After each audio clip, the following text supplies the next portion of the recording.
A dark, ominous castle looms under a blood-red sky. Inside the throne room, a demon lord sits with a flaming weapon, readying his skeletal army. The blonde swordsman Seiya stands ready, his electrified sword glowing as he locks onto the enemy. Seiya strikes with blinding speed, his blade a blue blur as he closes in for the kill. He charges the massive, horned antagonist, carving through waves of skeletons to reach the boss. A surge of light erupts from Seiya as he hits his limit and initiates a transformation. His ally Kongu grins, his eyes glowing red with pure unadulterated hype for the coming brawl. Kongu channels intense red energy into his fists, the ground shattering under his immense pressure. The duo launches a coordinated assault, their combined power creating a massive, fiery shockwave of destruction. The mage Sajiri weaves golden energy, unleashing a torrent of magical fire to incinerate the foes.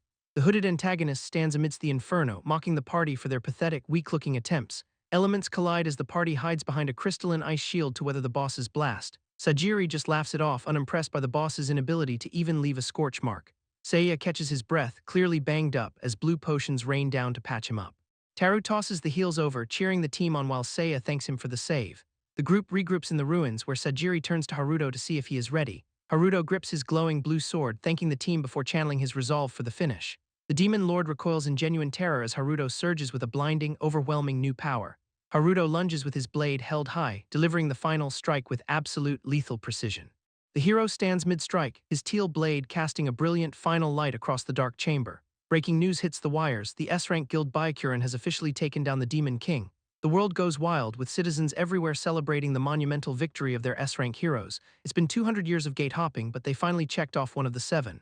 Back at HQ, the team reviews their target list, marking another Demon Lord with a big X. A live news report captures the hype, with crowds cheering the guild members in the background. The reporter introduces the legends themselves, Haruto and his crew waving to the adoring public. Cameras flash as the guild accepts the congratulations, the team playing the part of humble heroes. Haruto gives a speech crediting their success to global support while the team looks elite. When asked the secret to their insane strength, the group pauses, looking slightly caught off guard. Haruto just smiles and brushes it off, claiming their god-tier stats come from simple daily training. One of the team members scoffs at the lie, but Haruto just grins and shrugs it off. The conversation shifts to the grind, the members agreeing that the hero life is a drag. Haruto gets intense, insisting their grim, secret work is a necessary evil for the greater good. The scene cuts to a dark dungeon where 2 captives are chained up like absolute animals. One captive, Makoto, looks completely drained. Minori, the second captive, looks just as fragile and broken, staring into the dark, cold abyss. The guild enters the cell, Haruto making a twisted joke about monsters being rude to guests. Haruto looms over the prisoners, cruelly thanking them for being the living battery for their power. Without a hint of mercy, Haruto brings his blade down, the captives screaming in pure terror.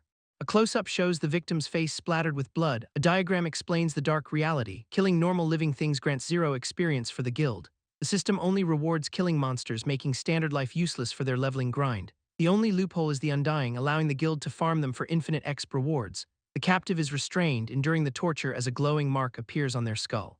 The knight stands tall, his sword glowing as another system notification dings a level up.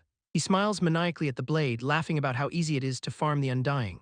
The prisoners look totally withered, their spirits crushed by the endless cycle of rhythmic slaughter. The witch in the muscular warrior pose, ready to dive back into the sick training session. The warrior delivers a brutal, glowing punch, blood spraying as he breaks the prisoner again. The witch strikes with a magical spear, pinning the defenseless captive to the dungeon floor. Swirling flames engulf the prisoner, their screams muffled by the intense, magical heat of the attack. The body chars to a skeleton, sparkling with golden particles as the system processes the kill. The dark-haired guy holds vials of poison, the knight grinning at the progress they have made. The prisoner is force-fed the purple liquid, blood leaking from their eyes in total agony. Combat blurs into a mess of violence as the system spams level-up messages for the knight. The screen is flooded with blue boxes, showing the rapid-fire progression of their twisted farming. The knight sheathes his sword, complaining that the training session was barely enough for today. He wants to get stronger, but Taru looks stressed, saying he can't gather enough poison data. The laptop user is struggling, his data collection falling behind the knight's insatiable need for power. The knight tells the prisoner to act normal, mocking her while he holds a green potion. He grabs her hair, calling her his doll and admitting he is bored with all their methods. The silver-haired guy stands back, bored out of his mind by the repetitive, dull torture routine. The captive kneels in the dim light, silent, tattered, and waiting for the next nightmare. She gasps in fear, sensing something truly twisted is about to happen to her this time. The silver-haired guy leans in, telling the others they have not tried one specific thing yet. He whispers one chilling word, pregnancy, the room falling dead silent at the implications. The captive's face twists in pure unadulterated dread, her mind reeling from the cruel suggestion. The others go manic, calling it a stroke of genius to try creating life for kicks. Haruto orders Sajiri to use hypnosis on his doll to make the process go smoother. Sajiri pulls out her staff, glowing with purple energy as she preps her lustful enchantment spell. A purple aura washes over the captive, her consciousness beginning to fade under the magical influence. Her eyes shift, small glowing pink hearts appearing, showing the spell has taken full control. She collapses, her mind spiraling as she desperately tries to hold onto her own thoughts. The night is all in, though Sajiri sighs, annoyed by the idiots she has to work with.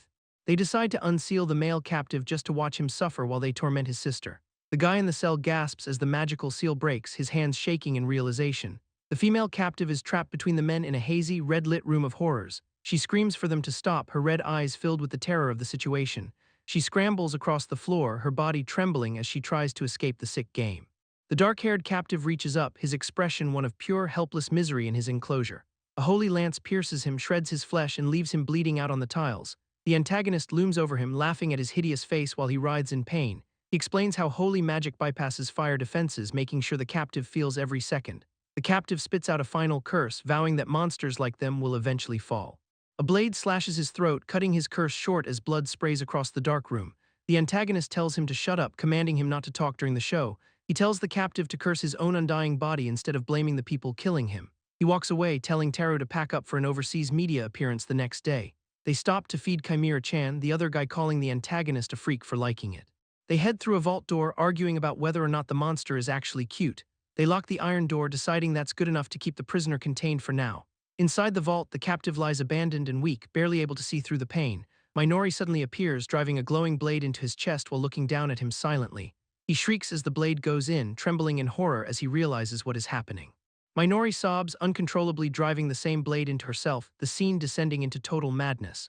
The blade rips through flesh and the antagonist narrates how disgustingly visceral the moment is. The captive moves in a blurred haze, feeling the absolute trauma of the bizarre, cruel event. Consumed by the horror and the pain, he cries out about how truly disgusting it all is.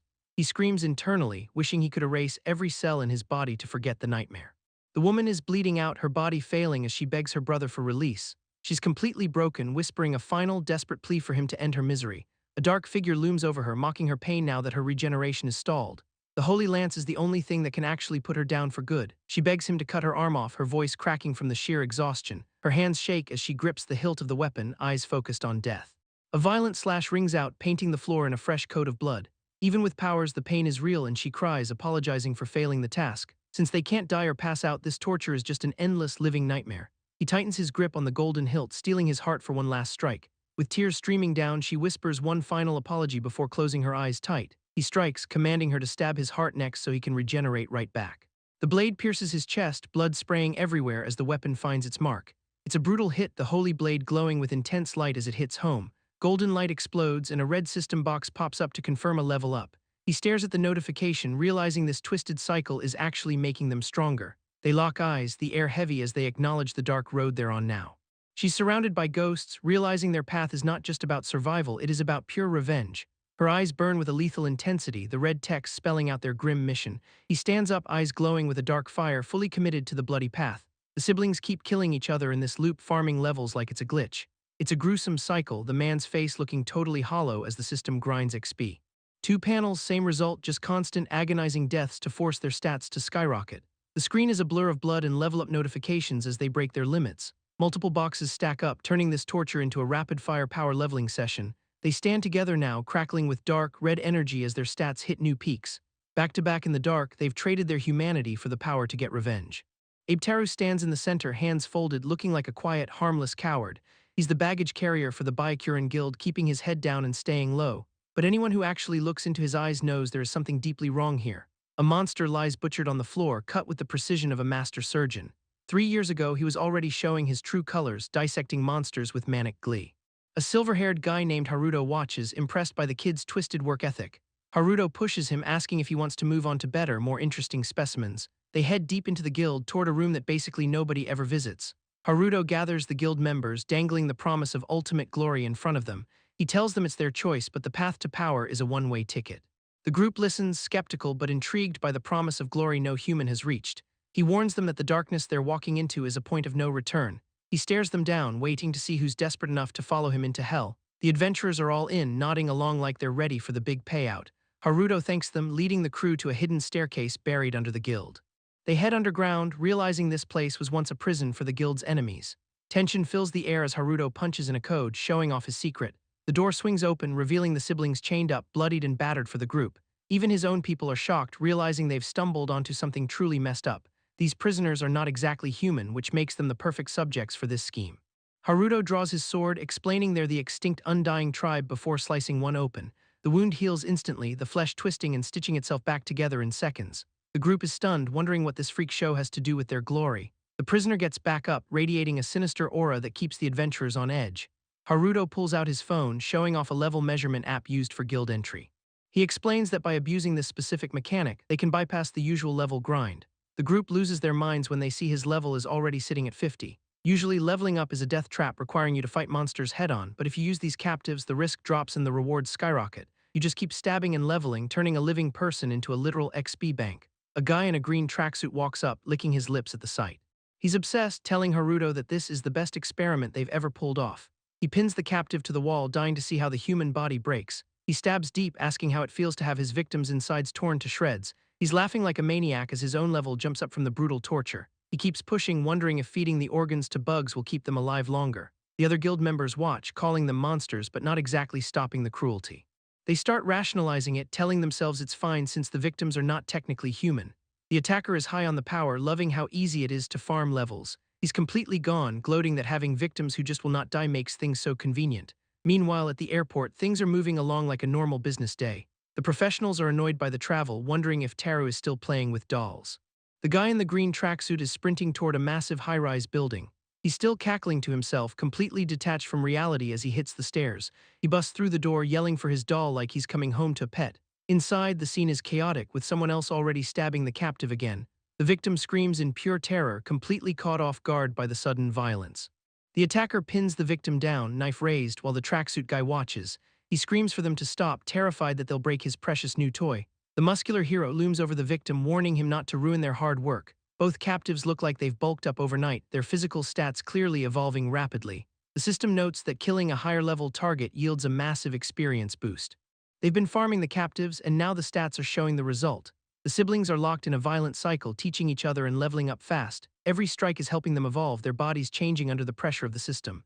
Blue energy swirls around them as they undergo a painful, forced evolution. The tracksuit guy backs away in total fear, realizing he's created a real monster. He tries to run for it, scrambling down the hall to escape his own creation. He grabs the cell bars, watching them walk past him, looking stronger than ever. He tries to act tough, telling them they are not leaving his hideout so easily. He slams his fist into the danger button, trying to trigger a trap. The Duke stands there, calm and stone-faced, ready to deal with whatever comes next. A massive flaming chimera appears, and he tells it to kill them both. Red lightning crackles around the siblings as they prepare to take their revenge. The chimera stands its ground, and the tracksuit guy thinks he still has control. Minori is shaking, but her brother tells her to relax and leave it to him. He keeps mocking them, screaming that they're two against one and have no chance to win. The brother stands cool, telling the chimera to chill because his food is regenerating. The beast's eyes glow, and he promises to keep it well fed with fresh kills. He's still gloating, telling them to just stay chained up and keep giving him XP. Then he stops, his eye twitching as the reality of the situation finally hits. He starts imagining sick things to do to Minori, his mind spiraling into depravity. He wonders what a hybrid would look like, leaving Minori trembling in total horror. A long-haired man pins a woman against the wall with some serious hostile energy. Red eyes flare as he drops a casual death threat, making things way more intense. The woman is terrified while a flaming beast laughs, calling the guy nothing but food. That flaming monster charges forward, tearing up the floor like a total wrecking ball. The guy fires off a massive blue magical blast, sending debris flying everywhere in seconds. He crouches low, staring up at a massive serpentine beast growling right in his face. He's genuinely caught off guard by the creature's sheer speed and raw, overwhelming power. Lunging in with a glowing blade, he tries to force his way through the chaos. The attack backfires, and he's left clutching a bleeding arm, clearly feeling the sting. A guy in a green tracksuit shows up, glitching with energy and demanding no escape. He's got an unhinged grin, holding two knives, and one is already soaked in fresh blood. Leveling up lets you snag new skills, but the results depend on your specific build. Abe Taru stands ready with his blades, facing down a monster that dwarfs him completely. He's got this rare warp portal skill, letting him assassinate targets from almost any angle. With stats that could crush the Demon King, he's basically an S-rank guild carry. The beast lunges with burning claws, and the guy just braces for a brutal impact. He gets caught in a nasty slash combo, leaving him bloodied and crying out loud. A thick snake-like tail whips around his ankle, locking him in place for the finish. He's hoisted into the air, dangling helplessly right above the beast's massive, gaping jaw. The monster delivers a burning claw strike, spraying blood across the room in a flash. The battle gets explosive as the beast roars, clashing with the dagger-wielding human fighter. The guy mocks the beast, calling it a weakling that's just there for extra XP. A girl with pink-tipped hair watches from the shadows, whispering for her brother's safety. A dark entity looms nearby, listening as the fighter realizes his current level is lacking. The fighter calls out to the beast, realizing he can't win with his current stats. That glowing yellow eye flares and the beast just gives a simple, brutal command, eat. The flaming monster lunges directly for the boy, closing the distance in a heartbeat. It bites deep into his shoulder, laughing while the kid cries out in sheer agony. Pinned and bleeding out, he's reminded that he can't outrun the beast's massive power. The beast turns its attention to the fallen girl, leaving the boy completely horrified. It impales her with a venomous spike, lifting her helpless body right off the ground. As she collapses, the boy screams, desperate to know what just happened to her. He looks at his own mangled body, realizing he doesn't even need to dodge anymore. His expression shifts from shock to cold rage as the gravity of her death hits. He goes berserk, stabbing the beast repeatedly and screaming for it to just die already. His face is splattered with blood, eyes completely dead as he snarls at the monster. The beast is confused, watching as the boy's hands drip with a strange green liquid. Suddenly, the beast panics, screaming as its own hand starts melting away into nothing. It collapses in pure agony, begging for relief while it burns from the inside out. Turns out his blood is now a lethal poison, turning his body into a weapon. The wounded creature gasps, shocked that the boy gained a non-native skill through sheer trauma. The boy stands there, realizing the poison came from the constant abuse he suffered earlier. The creature is still on the ground, gasping for air as the toxic burn continues. He drives his own blade into his wrist, letting the blood flow for his attack. Standing tall with his wound, he promises to return every ounce of poison back tenfold. His face contorts with such intense, raw aggression that it practically leaps off the page. He goes full anime protagonist, leaping into a crowd and wiping them out with energy. A survivor looks up in total terror as the dark silhouette looms over him now. The victim begs for mercy, asking why he's ruining the peaceful life they had built. The boy stares down coldly, asking if they ever showed him or his sister mercy. His fist glows with a menacing red aura, clearly ready to end this right now. He pummels the victim, demanding to know what they did to his sister Minori. The broken victim lies in a heap, whispering a pathetic plea for someone to help. He triggers his regeneration skill, his hands pulsing with that signature blue energy. The victim watches in horror as he heals himself, realizing there is no escape. His eyes burn red and he sneers that these injuries aren't enough to cool him. He asks how it feels to have his organs shredded now that the table's turned. Holding the bloody knife, he promises to show the guy exactly what karma feels like. The word karma glows in the dark and he commits to teaching them the meaning. Outside, a group returns, looking for Taro and planning a celebration for the Demon King. An adventurer walks down a dark corridor, calling out for Taro to get a move. Taro freezes in his tracks, staring at the bloody, mangled scene left on the floor. He gasps as the reality of the violence sets in, surrounded by pooling fresh blood. His face is a mask of pure, traumatized horror as he tries to process everything. A blood-soaked figure hangs in the dark, barely holding onto the last of their life. Taro stares at the scene in absolute despair while someone screams his name in panic. Kongu Chikara enters the frame, a massive martial artist covered in intimidating tribal tattoos. He's the strongest in Byakuren, an S-rank powerhouse with a reputation for being completely ruthless. He plays the part of the emotional comrade, but everyone knows it's all a facade. A flashback shows him crushing a monster with his foot, revealing his true malicious nature. New recruits watch him with stars in their eyes, wishing they could be that strong. A senior member laughs it off, saying some people are just born to be monsters. Kongu acts humble about his physique, even though he knows the truth about his power. He snaps at his followers to keep working hard, keeping his fake persona perfectly intact. As he walks away, the followers chatter about how he's already well past level 300. They're completely bought in, desperate to reach that kind of god-tier strength one day. Kongu lets his guard down just for a second, flashing a truly sinister, toothy grin. Back a year, he's training by literally stomping the life out of a defenseless victim. He grins while the victim begs him to stop, enjoying every second of the abuse. He levels up by killing a helpless monster, laughing at how easy this life is. He stands over a girl in a pool of blood, screaming as he continues attacking. He complains that leveling up is getting annoying now that he's reached such high stats.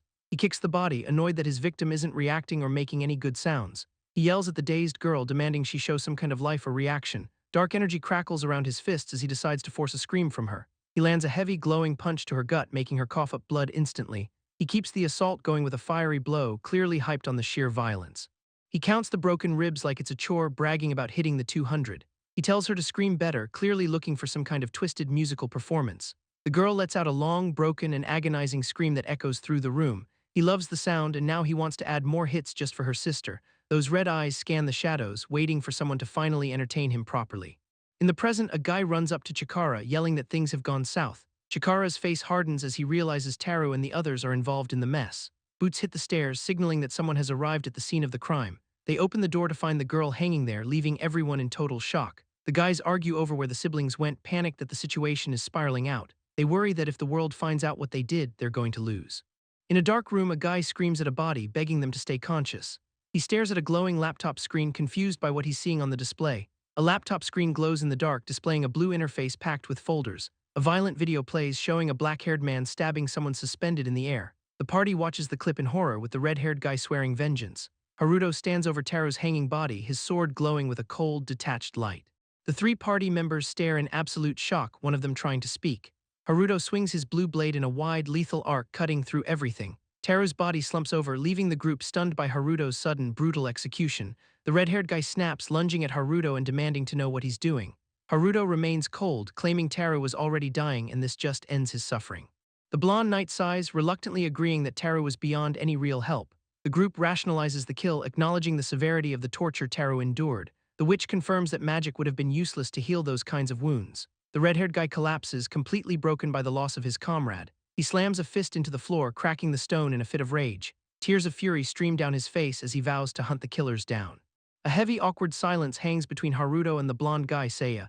Haruto just mutters that the whole situation was useless, looking visibly disturbed. Seiya stares at him with genuine confusion and concern, sweat beading on his face. Haruto turns back with an unsettling smile, dismissing Seiya's worry like it's nothing. They agree to announce the hero's death and plan to hold a funeral soon. A pale-haired character stares ahead, shaken, while a command flashes to start the broadcast. A man and woman are sprinting through a dark forest, barely holding it together. The woman trips and the man panics, calling out to her in the dark. She says her legs are failing, so he tells her to just rest for now. They huddle under a tree, confirming they actually managed to escape the hellhole. Minori breaks down sobbing, overwhelmed by the relief of finally being free. The man comforts her, promising that this time he will keep her safe. She drifts off to sleep and he wonders if she's finally passed out. He looks at her and thinks it's no wonder, considering how exhausted she is. His guard goes up as he stares into the woods, wary of pursuers. He fights off his own heavy eyelids, struggling to stay awake and alert. He tries to resist the sleep but sees shadows moving through the trees. A sudden, sharp sense of danger hits him like a physical blow. He snaps to attention, realizing someone is definitely closing in on them. The air turns thick with malice, a swirling, oily pressure filling the woods. He decides that Minori is safest if he stays put for a second. Then he leaps from the tree, charging straight toward the source of the malice. He scans the darkness, his eyes sharp and focused for the coming fight. He spots a cabin glowing in the distance and wonders if that's the target. Perched on a branch, he realizes with dread that they might be too late. An attacker sneaks up and stabs the long-haired warrior, catching him by surprise. The warrior pulls a 6-spin kick, forcing the attacker back into the trees. He lands, wincing from the wound, surrounded by 3 thugs in the dark. His eyes flare a menacing red, his face twisting into a mask of rage. He demands to know who these people are, glaring at them in the dark. The swordsman and the club wielder circle him, ready to finish the job. The swordsman checks if he's the target, noting the woman is not there yet. He talks about the 500 million bounty like it's easy money, eager to wrap up. The witch casts a strength enhancement spell, her staff glowing with golden light. An aura erupts around the attackers and the warrior watches, caught off guard. The big guy charges with his club, powered up by the magic. He lands a massive, glowing blow, sending kinetic energy slamming into the warrior.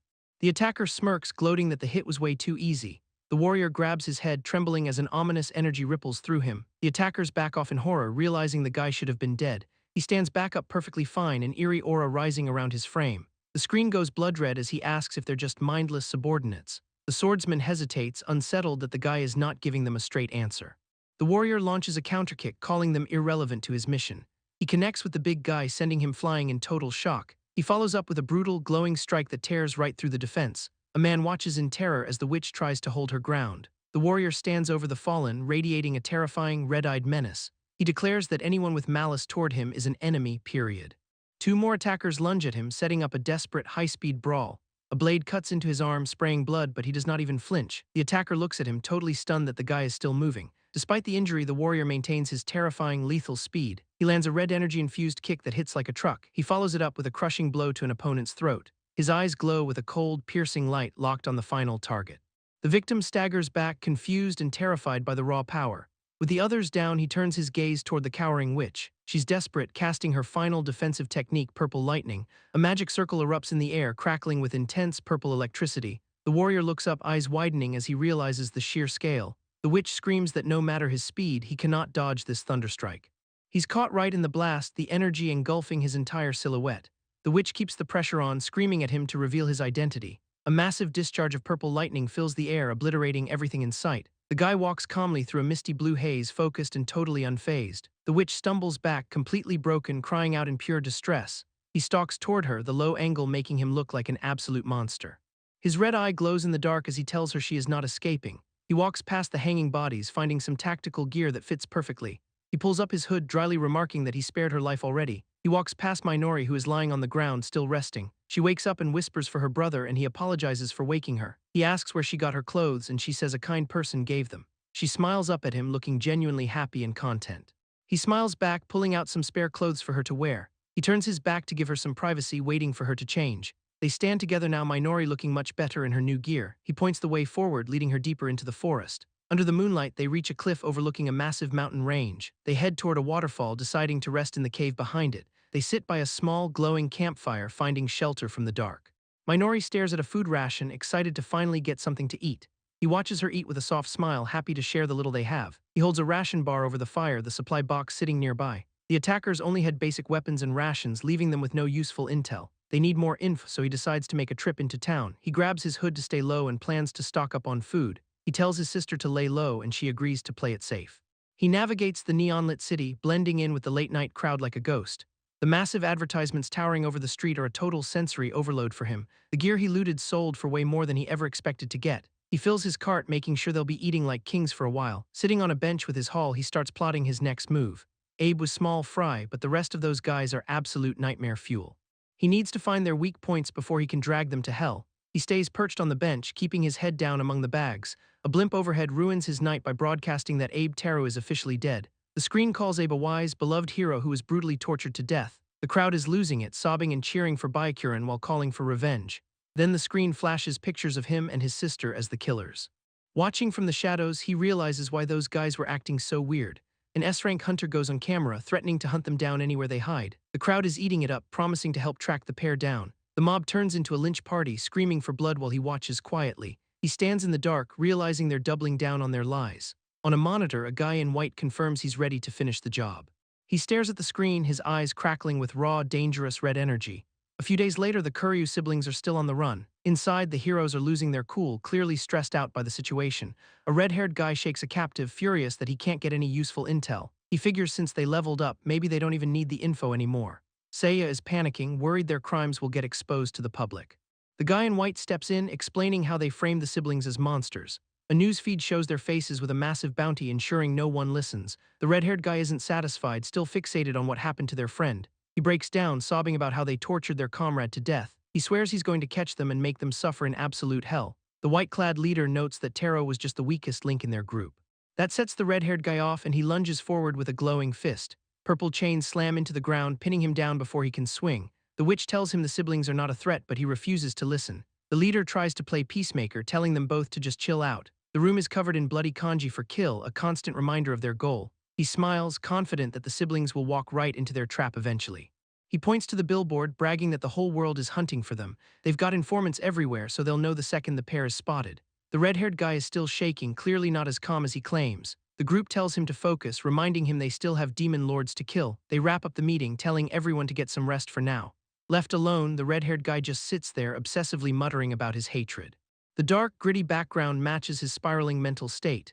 Meanwhile, the siblings are safely hidden away at a quiet, glowing waterfall. He wakes her up with a smile, checking if she got some decent sleep. She's feeling great, saying the illusion magic kept the nightmares away. He tells her it's time to move before they get tracked down here. She's worried about the bounty, but he's got a plan ready. He pulls out 2 items to help them stay under the radar. He hands her a mask, explaining it hides their faces without blocking vision. He puts his on, and with those red eyes, he looks like a total pro. She tries hers on, feeling much better about their chances of survival. He's geared up and ready, but she asks where they're actually going. He tells her they're heading straight for a dungeon. They stand before a massive, pulsating stone gate, ready to enter. It's a completely different realm where the normal rules of reality do not apply.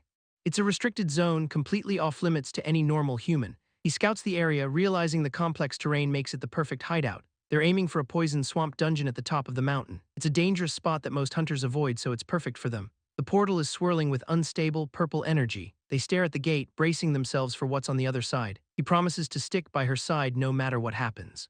Hand in hand, they step forward to take the plunge. The portal swallows them up in a blast of magical current. They land on the other side, immediately taking in the new environment. The whole place is a toxic wasteland under a creepy red sky. He keeps his guard up, knowing they're the only ones who can survive here. He warns her that if anyone has poison resistance, they're still in danger. A boot accidentally clips a thorny vine on the ground. The trap snaps instantly, firing a sharp seed pod that clips his head. He realizes the whole place is rigged with traps, so they need to be careful, she gasps, pointing at something moving in the distance behind them. He turns around just in time to hear a massive growl. He tenses up as a predator locks onto them. A giant multi-eyed wolf and a shadow beast loom over them. He steps in front of her, telling her he's got this handled. The shadow beast charges with a roar that shakes the swamp. He locks his gaze on the monster, eyes glowing with pure focus. He leaps into the air, channeling energy into his hand for a strike. He buries his fist into the creature, spraying black blood everywhere. He lands, feeling confident that his attack actually connected. Then the wolf strikes from behind, slicing him clean through the torso. She screams as he's left standing there, completely shredded. He's barely holding on, gasping in pain from the massive wound. The wolf towers over him, proving it's on a different tier of power. He realizes this thing is way stronger than anything they've fought before. She tries to cast a defensive spell to protect him. He looks down and sees his severed arm twitching on the ground. He realizes his body is moving on its own, like it's being enhanced. The arm is burning with internal flame, acting like it's possessed. His eyes shift, burning with a new, dark, and intense light. He stands back up, ready to trade blows with the beast. He catches the wolf's jaws with his bare hands, forcing them open. He uses his new strength to swing the massive wolf around. He lands a heavy hit that leaves the creature howling in agony. Our guy is glowing red with raw, violent energy, practically tearing the air apart. The kid's sister is worried, asking if the big brother is actually holding it together. He's drenched in sweat and exhausted, but he plays it cool, saying he's just tired. Staring at his flaming hand, he starts putting the pieces together about this new skill. It seems like the magic enhancement is the real trigger, and he's digging this power. A month later, some guys are getting cornered by a nasty blue wyvern in a cave. Our protagonist just lifts a massive boulder like it's a styrofoam prop, shocking the onlookers. He chucks that rock at the wyvern, causing a massive explosion of fire and debris. The beast goes flying, bleeding out, while another monster watches the carnage from below. With those tribal tattoos popping on his arm, he moves in for some close combat. He literally plunges his hand into the wyvern, tearing through flesh in a bloody mess. The monster is toast, and a nice little level-up notification pops up to reward him. The other guys are floored, knowing they couldn't pull off a takedown like that. Elsewhere, some hunters are sitting by a fire, impatiently tracking the missing siblings. They figure it's only a matter of time before someone cashes in on that bounty. One guy mentions a rumor about a mysterious masked man spotted by a friend. A shadowy figure in a mask with glowing red eyes starts creeping into the narrative. The story goes back a few days to a run-in at the Poison Swamp dungeon. The masked guy apparently tore through a massive purple snake with his bare hands. Everyone knows those snakes are rank monsters that can kill a mountain elephant instantly. The campfire crew agrees that only a real beast could solo something that dangerous. Kongu, the red-haired muscle, is not so sure, thinking there's always a bigger fish out there. He admits he's dying to meet this masked guy who crushes snakes with his hands. When asked for the timeline, he confirms it all went down 3 days ago. They realize the target might still be lurking in that restricted swamp area. Suddenly, Kongu snaps, landing a brutal, lightning-fast punch that turns a guy's face to pulp. He's showing off his own lethal force, absolutely wrecking his opponent without a second thought. He yells at his crew to move out because they are heading to the swamp now. That look on his face is pure sadistic anticipation for the fight to come. A voice from the darkness muses that a masked opponent sounds like a good time. A metallic clang echoes as the group arrives at the edge of the swamp. Under a creepy crimson moon, the environment feels like a total death trap. Minori is right there with her brother, sensing something is definitely wrong. The brother's eyes flare with that familiar red intensity, locking onto a threat. Perched in the trees, he knows he's caught someone else's magical signature. It's Kongu, the guy everyone's been gossiping about, looking for a fight. Minori realizes they're in deep trouble and starts to panic. Her brother tells her he has to go despite her begging him to stay. He gives her a reassuring pat, reminding her that they've leveled up since last time. He's locked in, ready to settle the score and finally get some revenge. He tells his sister not to sweat it, trying to keep her calm. He leans on his best trait, basically bragging that he's too stubborn to die. She knows he's serious, warning him that this new guy is a different beast. He fires up his strength enhancement, gold energy swirling around his body. With a leap, he's gone, leaving her behind under that blood-red sky. He's using his vision enhancement, scanning the area with glowing purple eyes. Kongu bursts through a portal, yelling that he's finally spotted his target.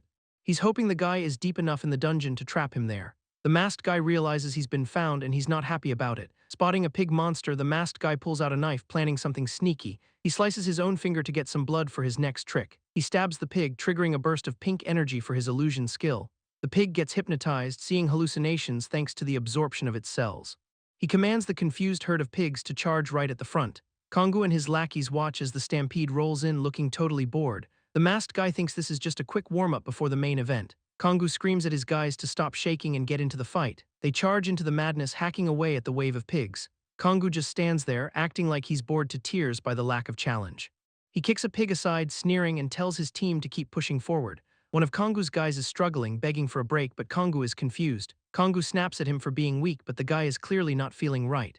The guy in the tank top starts choking, blood leaking from his eyes and mouth. Toxic green gas fills the air and everyone starts dropping like flies. Kongu stands in the mist, realizing his crew is going down for no reason.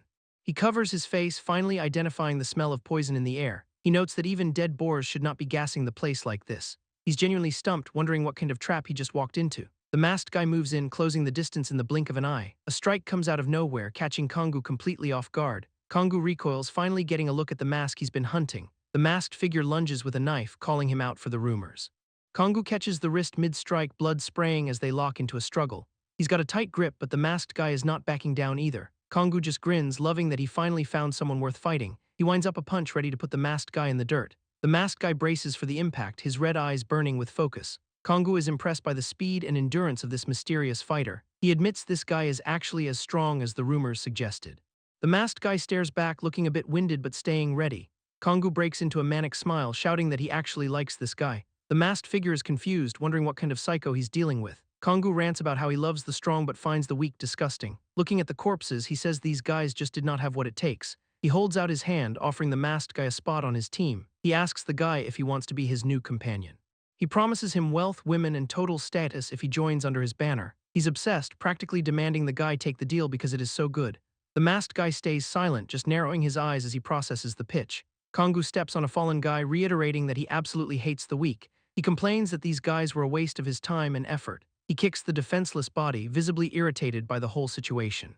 The masked guy thinks he should have just treated these losers like punching bags. Kongu launches another savage strike, showing off his brutal, overwhelming physical dominance. Kongu drops to one knee and the masked guy asks why he's so cruel. Kongu gets a manic, unhinged look in his eyes and says it's for fun. The masked guy is genuinely unsettled by that twisted answer. Kongu laughs, remembering how the weaklings always beg for mercy in the end. He mocks their pathetic apologies and pleas for help like it is a joke. He loses it, laughing maniacally while reveling in the fear he's created. The muscle-bound redhead stands over his fallen prey like he just won a title fight. He is having the time of his life, laughing like a total maniac about the violence. Out of nowhere, the cloaked guy clocks him with a clean, high-energy strike to the face. The redhead just smiles through the pain, saying men are meant to trade blows like this. He starts winding up his tattooed arm, ready to turn the volume up on this fight. They go blow for blow, turning the area into a frenzy of pure kinetic energy. It is a total high-octane scramble, with the redhead lunging while the other guy blocks. The redhead taunts his opponent, admitting he is actually pretty strong for a punching bag. The cloaked fighter realizes he is dealing with a literal monster of a human being. The redhead shifts gears, his expression turning into pure, unadulterated aggression for the next hit. He screams out his technique, crushing blow punch, and goes for the finish. The hit connects, erupting in a massive shockwave of red light and raw power. The force drags the cloaked guy backward, carving a long trench through the dirt. He gets launched into the distance, barely holding on after taking that kind of heat. Crouching in the dirt, he realizes he has never felt anything hit this hard before. The redhead strolls through the smoke, surprised his opponent is still breathing after that. He casually mentions he was only using 30% of his power just now. The cloaked guy clutches his knife, absolutely stunned that was only a fraction of his strength. The redhead mockingly encourages him to use that blade, eager to show off his dominance. He stands in a literal ring of fire, daring his opponent to keep this dance going. The fighter lunges in with a desperate strike, trying to prove he is not done yet. The redhead just stands there, bathed in a golden aura, looking down with pure smugness. The blade barely scratches him, and he mocks the guy for not keeping his gear sharp. He basically tells him that his pathetic blade will never even draw blood at this rate. Wrapped in flames, he tells the guy it is time to accept the massive power gap. He blocks another move, shocked that this guy is still acting so defiant against him. A boot slams into the ground, kicking up a cloud of toxic, greenish swamp gas. The redhead loves the resistance, laughing as he winds up for a massive flying kick. The kick lands flush, and the hooded fighter gasps as the impact hits home. He goes flying into the swampy mess, causing an explosion of green energy on impact. The redhead sighs, annoyed that he let his excitement get the better of his aim.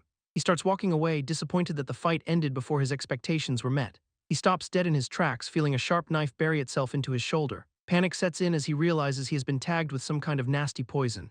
He stares at the hooded guy, confused how he is still alive after that swamp bath. He starts wondering if he is even looking at a human being anymore. Heavy, intense yellow aura flares up as the redhead gets serious about this kill. He looms over his target, his fist glowing with enough energy to level the place. He goes for a grab, but the hooded fighter is scrambling to get out of range. He winds up for one final, devastating punch, his face twisted in pure combat rage. He slams his fist into the dirt, detonating an orange shockwave that rocks everything. The ground just shatters, sending debris and light flying in every single direction. Makoto braces himself in the chaos, his eyes narrowed and locked on the target. The dust clears to reveal a massive crater and Makoto being forced into the air. A piece of the mask breaks off, finally showing the damage from the intense fight. The redhead loses it, laughing like a maniac because he finally knows who this is. He stares down the masked guy, screaming that he has finally tracked him down. Makoto just stares back, cold as ice, saying he has been looking for him too. The redhead realizes Makoto has been using regeneration to tank his hits all along. He points his finger, screaming that this is for the death of his friend Taro. He flexes his muscles, making it clear there is zero chance for any kind of truce. His eyes are glowing with intent as he growls that he's going to finish this.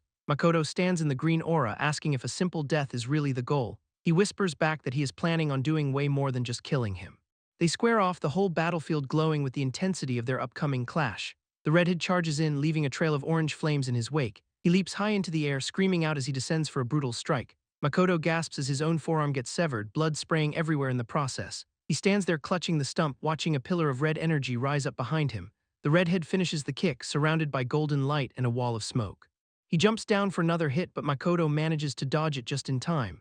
The landing point explodes in a blinding blast of pure destructive energy. He lands in a low, predatory stance, showing off his tattoos and ready to pounce.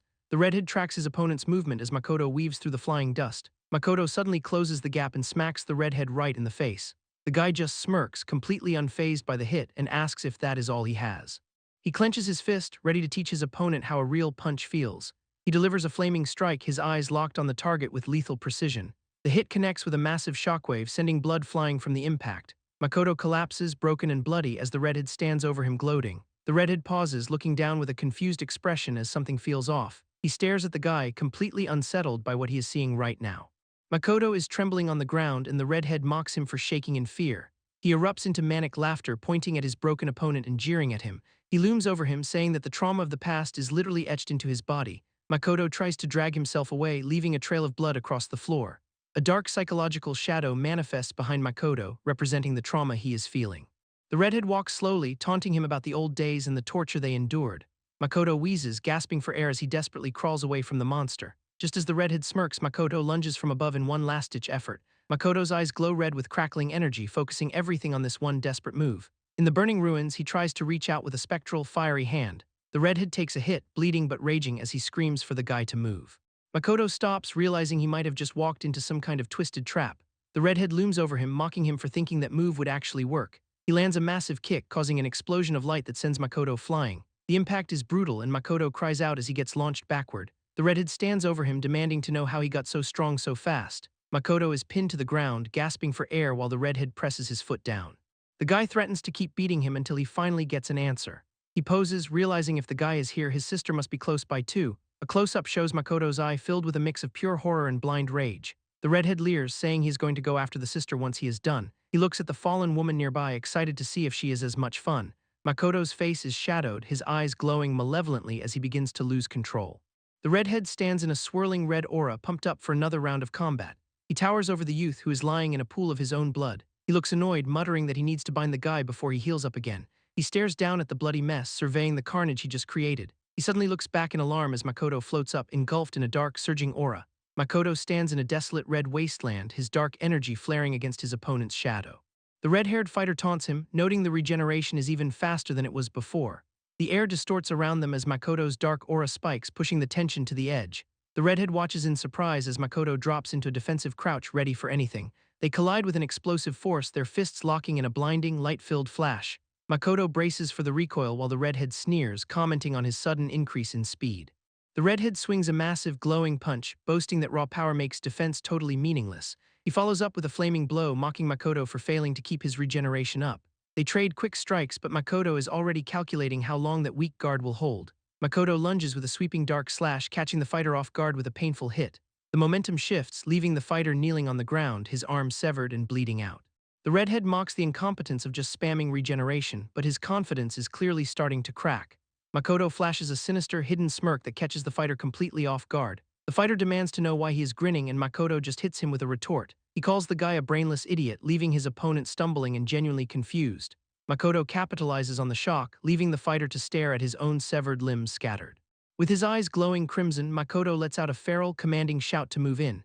He slams a piercing strike into the fighter's chest, sending a massive shockwave of red energy. The fighter grunts, trying to endure the onslaught, but he is clearly out of his depth. Staggering back, the redhead is forced into a desperate block against Makoto's relentless, glowing heavy strikes. The warrior is shaking, reeling from the realization that Makoto's power is now overwhelming him. He looks at his trembling hand, realizing that the fear he felt is now rising from within. Makoto is completely consumed by dark crimson energy, fueled by pure unadulterated hatred. He unleashes a devastating blast that tears through the landscape, leaving nothing but absolute destruction. Kongu screams in agony, missing an arm, while Makoto looms over him in cold, dark silence.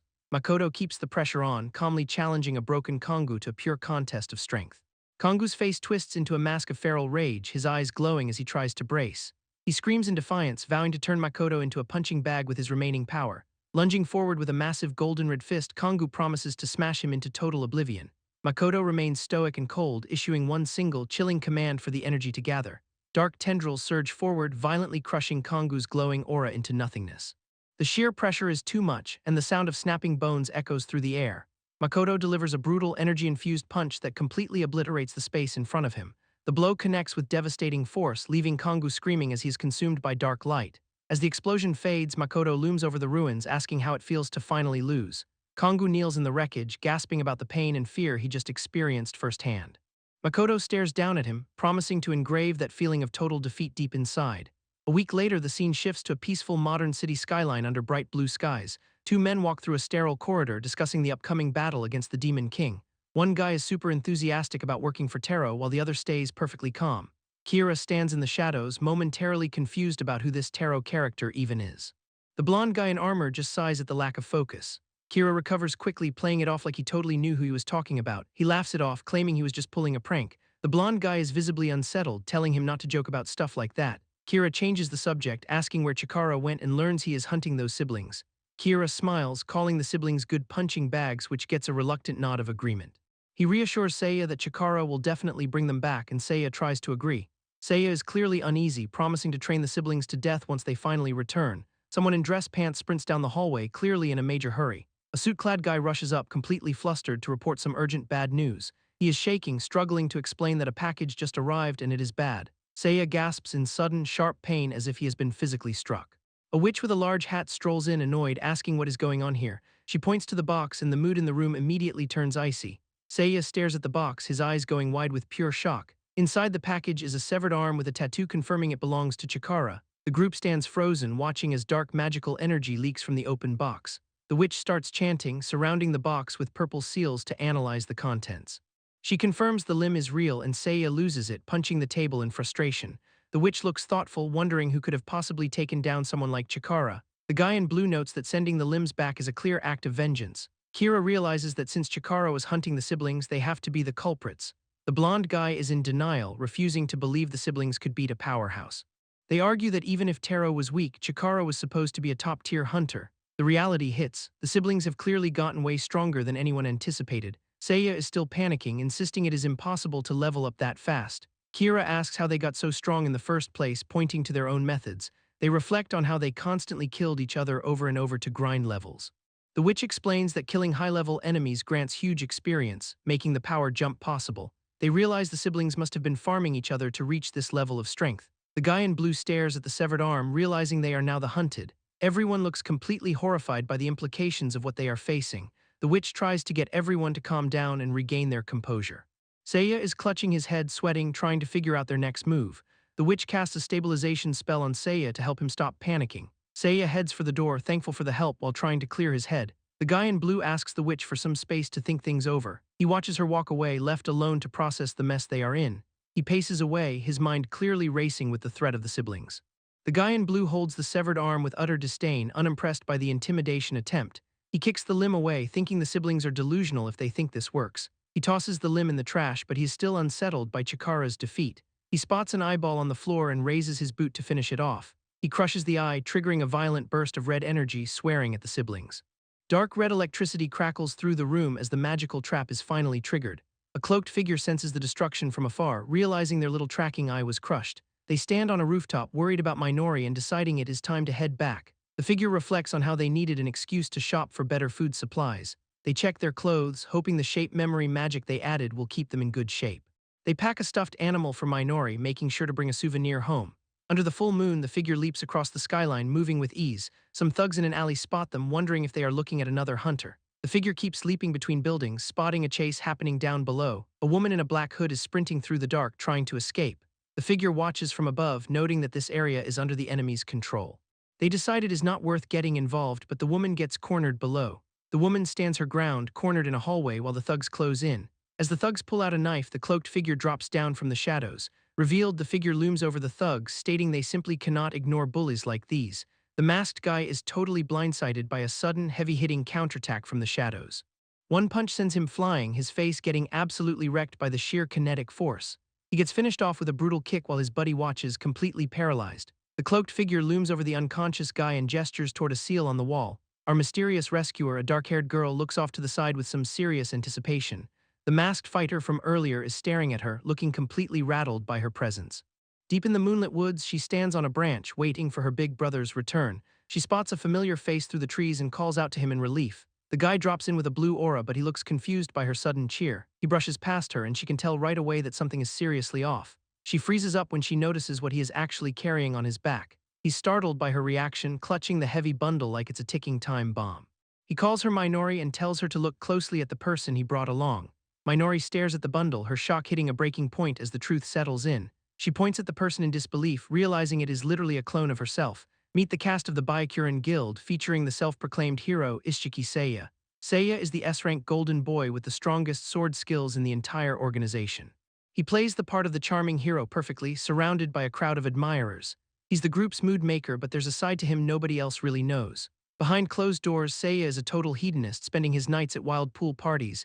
It is pure decadence, with wine flowing and women hanging off him at every turn. The vibe shifts instantly when he cold-cocks one of them, blood spraying everywhere. He does not even flinch, proving he's a total psychopath hiding behind a hero's mask. He's back in armor now, looming over a chained Minori clone, clearly enjoying the power trip. He licks his lips, savoring the fact that he can break her without any consequences. He slashes his blade, forcing another agonizing scream out of his helpless captive. He finds the suffering beautiful, openly admitting that tormenting women is his favorite hobby. A witness is watching from the sidelines, horrified that he keeps targeting Minori clones. He does not care, striking her again just to see the look of pain on her face. He tells her to quiet down, complaining that men are not nearly as fun to torture. It is a sick, twisted world where he treats women like disposable toys for his ego. He forces her to look at him, demanding she scream louder for his own sick entertainment. The poor girl lets out a raw, desperate cry that echoes through the entire room.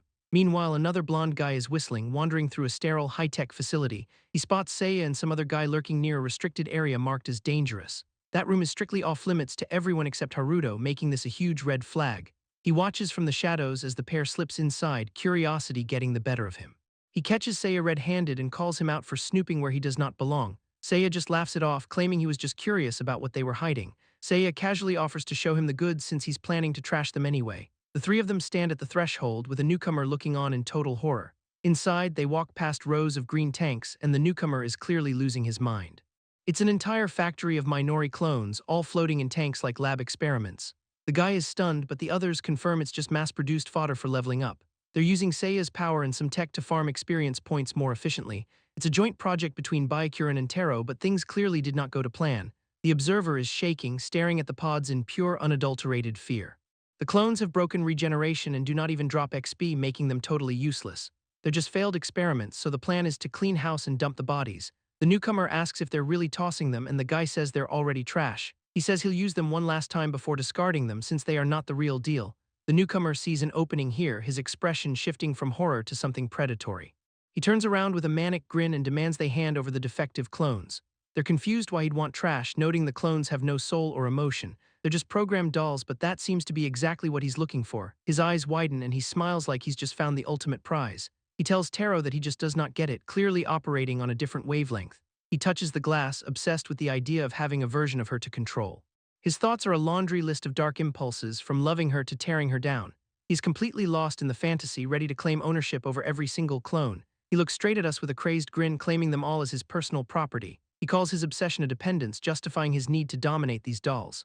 A new guy with purple hair shows up and calls Seiya out for being total scum. We cut back to the real Minori, who is visibly shaken and in a lot of pain. She's huddled with her brother in a dark cave, both of them looking completely drained. They're trapped in a vortex, and her brother tries to keep her calm as she struggles. She thanks him, still trembling, clearly traumatized by everything she's had to endure. They discuss the clones going to Ishiki, and Minori is disturbed by the implications. Seiya is out there with a dozen of them, acting like a king with his personal guard. The brother asks why Minori has feelings if the clones are supposed to be emotionless. She does not have an answer, but she knows she's different from the others in the tanks. She remembers seeing herself on TV, which triggered some kind of internal awakening. Something sparked inside her, giving her a sense of self-awareness she was not supposed to have. That warmth turned into a burning hatred for Seiya, which gave her the drive to escape. Now she's begging her brother to help her save the others still stuck in that mansion. Her brother thinks they can use the clone's hidden emotions to catch Seiya off guard. Minori is shocked, not sure if she's comfortable using her own sisters as bait. The brother argues that Seiya's arrogance is their biggest advantage in this fight. He wants to use them to take Seiya down, but Minori worries about their safety. She knows the worst-case scenario is death, and the weight of that hits her hard. She grabs her brother's collar, screaming that she will not let him treat them like weapons. She pleads with him, saying these girls never asked to be born into this misery. He's torn between his mission and his conscience, struggling to find the right call. She hugs another girl, insisting that these clones are her sisters, not just objects. He shouts that if his sisters are in danger, saving them is the only priority. She switches gears, realizing that using the clones is their best shot at revenge. The brother looks at his own glowing aura, questioning if he's becoming the villain. He realizes that by sacrificing others for his goals, he's no better than the guys they're hunting. Minori softens up, promising that she's going to save them no matter what it takes. Her rage takes over, and she swears she'll kill Seiya with her own 2 hands. The brother goes quiet, the heavy silence hanging between them like a physical weight. He finally nods, deciding that they're going to rescue every single one of them. He apologizes for scaring her, and they reaffirm their pact to finish this mission. Minori wipes away a tear, relief washing over her as she accepts his promise. They dive into a blue portal together, ready to storm the gates of the mansion. They arrive at the dark mansion, completely winded, ready to start the final showdown. Inside, Seiya is losing it, whipping the air and demanding to know how one escaped. He's pacing the hallway, furious that nobody managed to keep the clone in check. He screams at his guards to find her, his composure completely shattered by the breach. He stands at the end of the hall, staring down our heroes as the fight begins. A city skyline under a full moon featuring a giant neon rabbit sign. A hooded figure is sprinting through blue-tinted alleys, chased by a squad of maids. A maid with red highlighted hair closes the distance, the pressure mounting. The runner trips hard against a crate, completely winded from the pursuit. Cornered and collapsing, the hooded figure is quickly surrounded by the maid squad. A close-up reveals an X mark on the captive's cheek, red eyes wide as they declare success. The lead maid calls it in on her phone, confirming the target is secured. 2 figures watch from a ledge, one bearing that same X mark on their face. The red-haired guy notes the maids followed them, and his partner confirms it. They agree Minori is strong enough to survive this, so there is no panic. They dive from the ledge, heading straight for the mansion to start the rescue. A massive mansion looms in the distance under a cold, blue moonlight. Standing outside, the guy realizes just how huge the place actually is. The X-marked partner asks about a red pen mark on their own cheek. The guy holds up a scrap of paper, claiming it acts as an ear. The partner is confused by the explanation, mirror and pen in hand. He explains that body manipulation lets them hear what's inside the mansion walls. With a head pat and a promise to show up if things go south, they're ready. He takes a breath, whispering to himself that he's counting on Minori now. Minori and 2 other maids stand before the grand double doors, preparing to knock. The master is livid, screaming at the maids for letting their captive escape. A close-up shows his face twisted in pure unadulterated rage. A maid explains she was just tracking a suspicious shadow outside. She claims the threat is already handled, so he has nothing to worry about. The master threatens to dispose of her if she ever acts alone again. He suddenly stops, noticing something unexpected that catches his attention. He tells the maids to finish the job before he finishes a remote meeting. The maids acknowledge the order with cold, machine-like obedience. A red line of energy tracks the maids as they head down the hall. One maid looks visibly confused, wondering what the master meant by dispose. They reach a wooden door at the end of the hall. The door swings open, exposing the contents of the hidden room. The maid's eyes go wide, her face trembling in absolute terror. Inside is a gruesome pile of maid bodies left in a bloody heap. Other maids are forced to mop up the carnage like it's nothing. One maid is horrified, unable to handle the cruelty of the scene. She grabs her companion, begging her to run before they get caught. The other maid is totally baffled, asking why they would ever flee. The first maid can't believe it, reminding her that serving is their duty. She shouts at the group, trying to wake them up to the reality.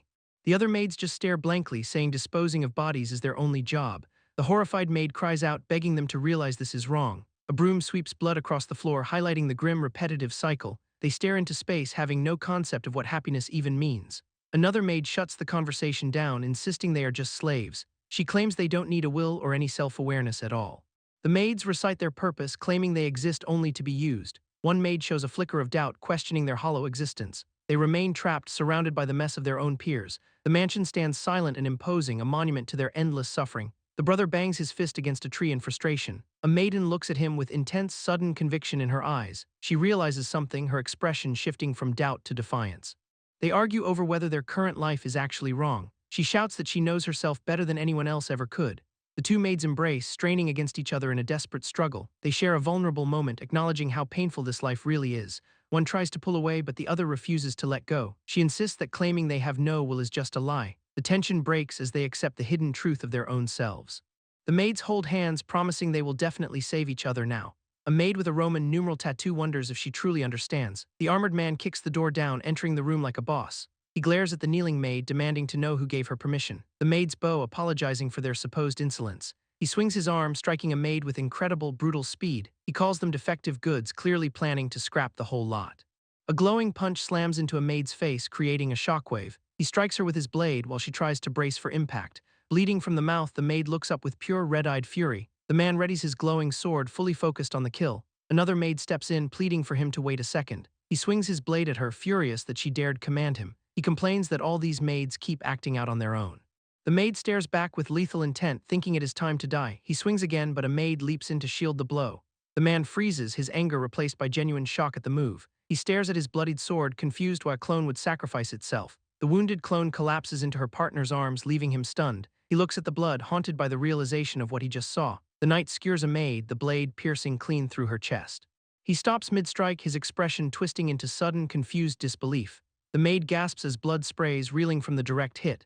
The knight realizes who he has hit, calling her Kuryu Minori. The brother is stunned, realizing that his cover is completely blown. He vaults over a gate, moving with desperate, high-speed urgency. He sprints through the hall, closing the gap with everything he has. A red button flashes, signaling that the threat is now active. The knight mocks the maid, asking if her brother is here to save her. He cruelly laughs that the brother will never make it to them anyway. The injured maid looks up, confused by his twisted, arrogant confidence.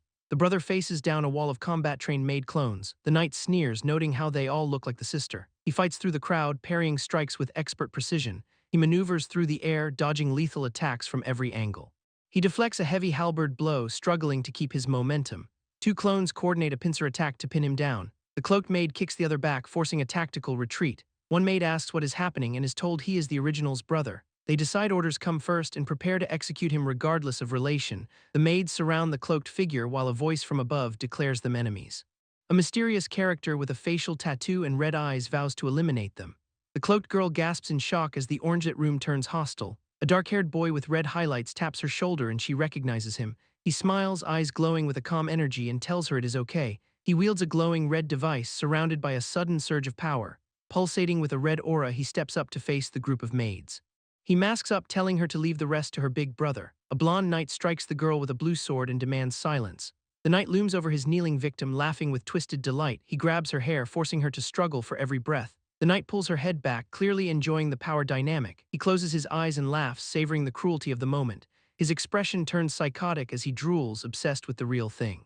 He sends her flying with a blow, mocking her about the situation. He screams about being pissed off ever since his subordinates were killed. Kneeling, he taunts her for ever thinking she could run away. He kicks her in the face, asking if she wants to be owned. Bruised and angry, she glares at him for how he toyed with everyone. She refuses to forgive him and prepares to retaliate despite her wounds. The knight mocks a maid for seeking revenge over his previous torture. He grabs her by the head, starting to gloat about her actions. He notes how diligent she was to come rescue these mere dolls. A maid screams as she suffers a fatal, bloody injury from his blade. He mocks her poor swordsmanship, asking how she expected to hurt him. He lands a brutal strike on another maid, looking slightly annoyed. He coldly explains that these victims are just disposable toys to him. He raises his blade, asserting that he decides when they break. A clean, violent strike cuts through the maid, splashing blood everywhere. She collapses to the floor, gasping as he stands over her victorious. He forces another maid to look at him, sneering at her defiance. Holding his glowing sword, he threatens to replace her look with despair. He points the blade downward, ready to finish the job for good. He leaps into the air while the wounded maid groans in pain. Desperate, she channels a glowing rune, surrounded by a dark energy field. He pins her with his sword, barking a command for her to stop. He looms over her, asking if she understands her place among the bodies. He gestures to the wounded, calling them worthless dolls once again. With a cruel smirk, he dismisses their value entirely. The maid grits her teeth in pain, a dark red aura rising. The warrior demands she ask properly if she wants to save them. He grins maniacally, pointing at the floor and telling her to bow. Tears well up in her eyes as she stares back in frustration.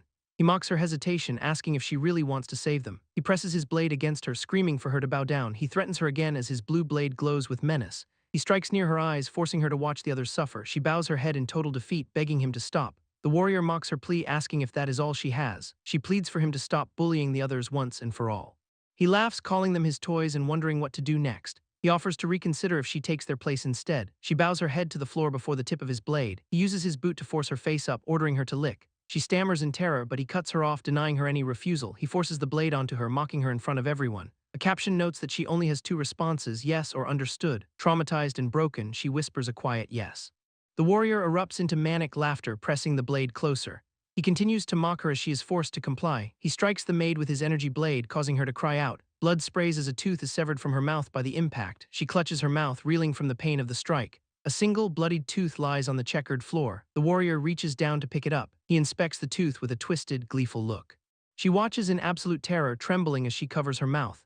He smiles, tasting the blood and savoring the delicious flavor. She scrambles backward in fear, trying to escape his reach. He slashes his blade, sending energy trails flying through the air. His face fills the frame with a sadistic grin as he vows pursuit. She is sent flying, her clothes tattered, whispering a broken yes. Lunging forward, he demands she show more of that terrified expression. He commands her to cry, struggle, and resist as he advances. He tells her that in the end she will have to submit. The energy blade pierces her clothing, forcing a pained gasp. He laughs uncontrollably, fixated on his victim. The unhinged laughter continues as he enjoys the scene. She suddenly snaps, landing a powerful, focused punch on his face. The strike catches him off guard and sends him staggering backward. The warrior takes a heavy hit, spraying blood as he is knocked back. The brother arrives to shield Minori, who is relieved he came. He stands protectively as the warrior steadies himself against the wall. The warrior, bruised and bloody, demands to know about the clones. The brother denies killing his sister despite the warrior's accusations. He calmly confirms he simply incapacitated them to avoid any deaths. The warrior scoffs, calling the brother boring compared to his own ideas. He makes a disgusting threat to violate the sister in front of him. The brother's eyes glow with lethal intent as he vows to crush him. A massive sound effect erupts, signaling the start of the final fight. The brother launches himself with incredible speed, fist glowing red. The warrior blocks, though he is clearly rattled by the speed. The brother vanishes, leaving the warrior stunned and looking for him. Surrounded by lightning, the brother prepares an instant strike technique. He delivers a devastating punch, shredding the warrior's defensive aura. The fist connects with the warrior's side, drawing a massive spray of blood. The armor shatters under the immense pressure of the brother's blow. The warrior's equipment buckles as the force of the strike intensifies. He is lifted off the ground, his body bending from the sheer impact. The warrior is blasted backward, slamming into the wall as it crumbles. A yellow-clad knight in a grand hall faces off against a cloaked man breaking through the wall. The knight panics, screaming for his maid automatons to form a defensive wall around him. The cloaked man stands on the stairs, mocking the knight for hiding behind his pathetic dolls. He dismisses the knight's entire setup with cold, biting disdain, calling the whole thing lame. Furious, the knight snaps back, insisting that his dolls are his to use however he likes. The cloaked figure cuts him off, coldly ordering him to shut his mouth for good. The knight orders the maids to capture the intruder, sending them forward with weapons drawn. A chaotic fight breaks out and one of the dolls cries out in sudden pain. Her face shifts, revealing a bloody expression marked with the Roman numeral 9 on her skin. The cloaked man stares at her, his eyes wide with genuine visceral shock at the sight. As the battle rages, another maid is struck by a blade and lets out a cry. A frail, bleeding girl suddenly reaches out to the cloaked man, calling out for her brother. She is revealed as the consciousness behind the dolls, trapped amidst the surrounding destruction. A violent, sudden attack pierces through her, leaving her wounded and gasping in total shock. The cloaked man stands horrified, calling out her name Minori in a moment of pure despair. The maid dolls swarm the cloaked man, pinning him down and restraining his every move. He struggles against their grip, desperately pleading for them to just let him go. Looking into the eyes of his captor, he weeps, begging them to stop bullying him. The blood-covered girl locks eyes with him, whispering a final, haunting call to her brother. The armored knight takes a direct, brutal hit while maniacal laughter erupts through the hall. The blonde attacker taunts the brother, gripping his victim by the neck while blood sprays everywhere. Injured and breathing hard, the masked man is supported by a maid in a tense standoff. He apologizes to the maid for the pain she has been forced to endure. She stares back with intense concern, simply stating that this is just her job. Back in the fight, the blonde man mocks the hero for just being a follower of orders. The masked man's eyes glow with a red-tinged rage, radiating a heavy, dangerous energy. The blonde man swings his sword, leaving a bloody arc in the air as he sneers. He circles his opponents, taunting them for trying to run away from their fate. Raising his blade, he threatens to kill the maid if the masked man keeps resisting. The masked man's eyes widen in sharp, sudden alarm at the threat against his companion. He lunges into a violent clash, blood spraying as he forces an opening with his strike. The blonde man laughs like a maniac, gloating as he wipes the blood from his face. The masked man leaps forward, putting everything into a powerful, blurred strike against his foe. A woman screams as the blonde man threatens to torture her if the brother does not stop. The blonde man's eye glows with a sickly green light as he prepares a finisher. Surrounded by a green aura, he raises his weapon, declaring his great sword attack. The masked man counters with a massive gust of wind, screaming out his windbreaker technique. Standing over the fallen hero, the blonde man sneers that he'll have fun with the sister. He brutally crushes the masked man's face into the blood-soaked floor with his heavy boot. With a skeletal hand, the hero lunges up, landing a red-infused kick on his opponent. The battered hero stands in a red aura, tattered and exhausted, challenging his enemy's supposed victory. The blonde antagonist stands tall in golden armor, mocking the half-dead man with a cruel grin. Flanked by his maid protectors on the stairs, the hero stands firm to guard them. He wonders why they are so confused, while one maid asks why he protects them. With a small, determined smile, he tells her that he needs no reason to save his sister. The maids look on in shock, their expressions shifting from hollow obedience to dawning realization. Frustrated that his control is slipping, the antagonist glares with a furious, green-eyed gaze. He calls the maids mere dolls and slaves made by Byakuran's technology, dismissing their value. Turning his back, he orders the dolls to kill the man who dared to protect them. He laughs maniacally, promising that whoever kills the hero will get to serve him instead. The maids hesitate, standing frozen on the red carpet instead of following his command. Desperate and losing his grip, the blonde man screams at them not to ignore his orders. They grip their spears, their red eyes turning cold as they speak in unison. The blonde man is cut off mid-shout, his face frozen in pure shattering shock. A cloaked figure at the top of the stairs notes that they finally understand the truth. Fear takes over the blonde man's face as he realizes his authority has completely vanished. The cloaked figure calmly states they now know everything they have suffered until this point.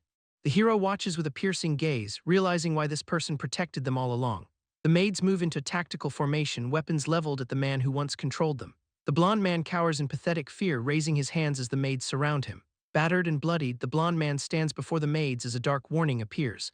The maids surround the isolated man, the caption declaring they will not let anyone bully their brother. A red-haired character looks on, completely confused by the sudden change in the situation. The maids reveal they are all clones of Kuryu Minori, sharing the exact same genetic identity. Because of this shared consciousness, they have all inherited memories of the hero protecting them. A maid speaks to the cloaked figure, her expression full of newfound reverence and loyalty. The red-haired man contemplates the nature of the physical manipulation skill being used here. The explanation reveals the user can control separated parts of themselves, sharing scenes with clones. The blonde man demands to know what is happening, still clinging to his title as master. He screams in rage, insisting that the dolls should be doing exactly what he says. The maids ignore him completely, standing their ground as he continues to shout his orders. They declare that while they don't understand warmth, anyone who hurts their brother is an enemy. Two identical maids with matching red eyes confirm their unified stance against the blonde man. Trembling with fury, the man draws his blade and threatens to pierce them all. The red-haired man moves at blinding speed, interrupting the attack with a strike to the throat. Sent flying backward, the blonde man screams in agony as a staff strike incapacitates him. He is pinned to the ground by the maids, wheezing as the hero stares him down. With narrow, red eyes, the hero coldly asks how he should go about killing him. A maid steps forward with a weapon, determined to fulfill the task of revenge herself. The hero stops her, insisting he needs to take his own revenge despite a frantic plea. Pinned to the wall, the golden-armored man screams as a cloaked figure approaches with a staff. A sharp red slash tears through the air, hitting the man in a burst of agony. Bloodied and weeping, the man cries out that the pain is still not enough. The cloaked individual declares they will grind him into pieces until he cannot make a sound. The attacker pauses, looking toward a companion to ask if the brutal action is okay. The companion, marked with an X, notes they have all suffered unimaginable pain just like him. They recall how dozens were turned into toys for Ishiki and died in agony. A close-up shows the companion's eyes glowing with dark, intense rage for the fallen man. A man in a white jacket acknowledges their suffering, saying he finally understands the situation. A flashback reveals the horror of the maids being killed and violated repeatedly over time. The marked woman confirms it was hell on earth, while another maid weeps in the background. A monster in a dungeon is shown, drugged by technology to target any living thing. The man asks if the creature attacks even human males, and the woman confirms it. Another flashback shows a red-haired hunter on the ground before the golden-armored man. The narration confirms that the hunter was forced to suffer at the hands of the creature. Back in the present, the man calls out to Minori as they stand together. The companion agrees that any method of revenge against Ishiki is acceptable to her.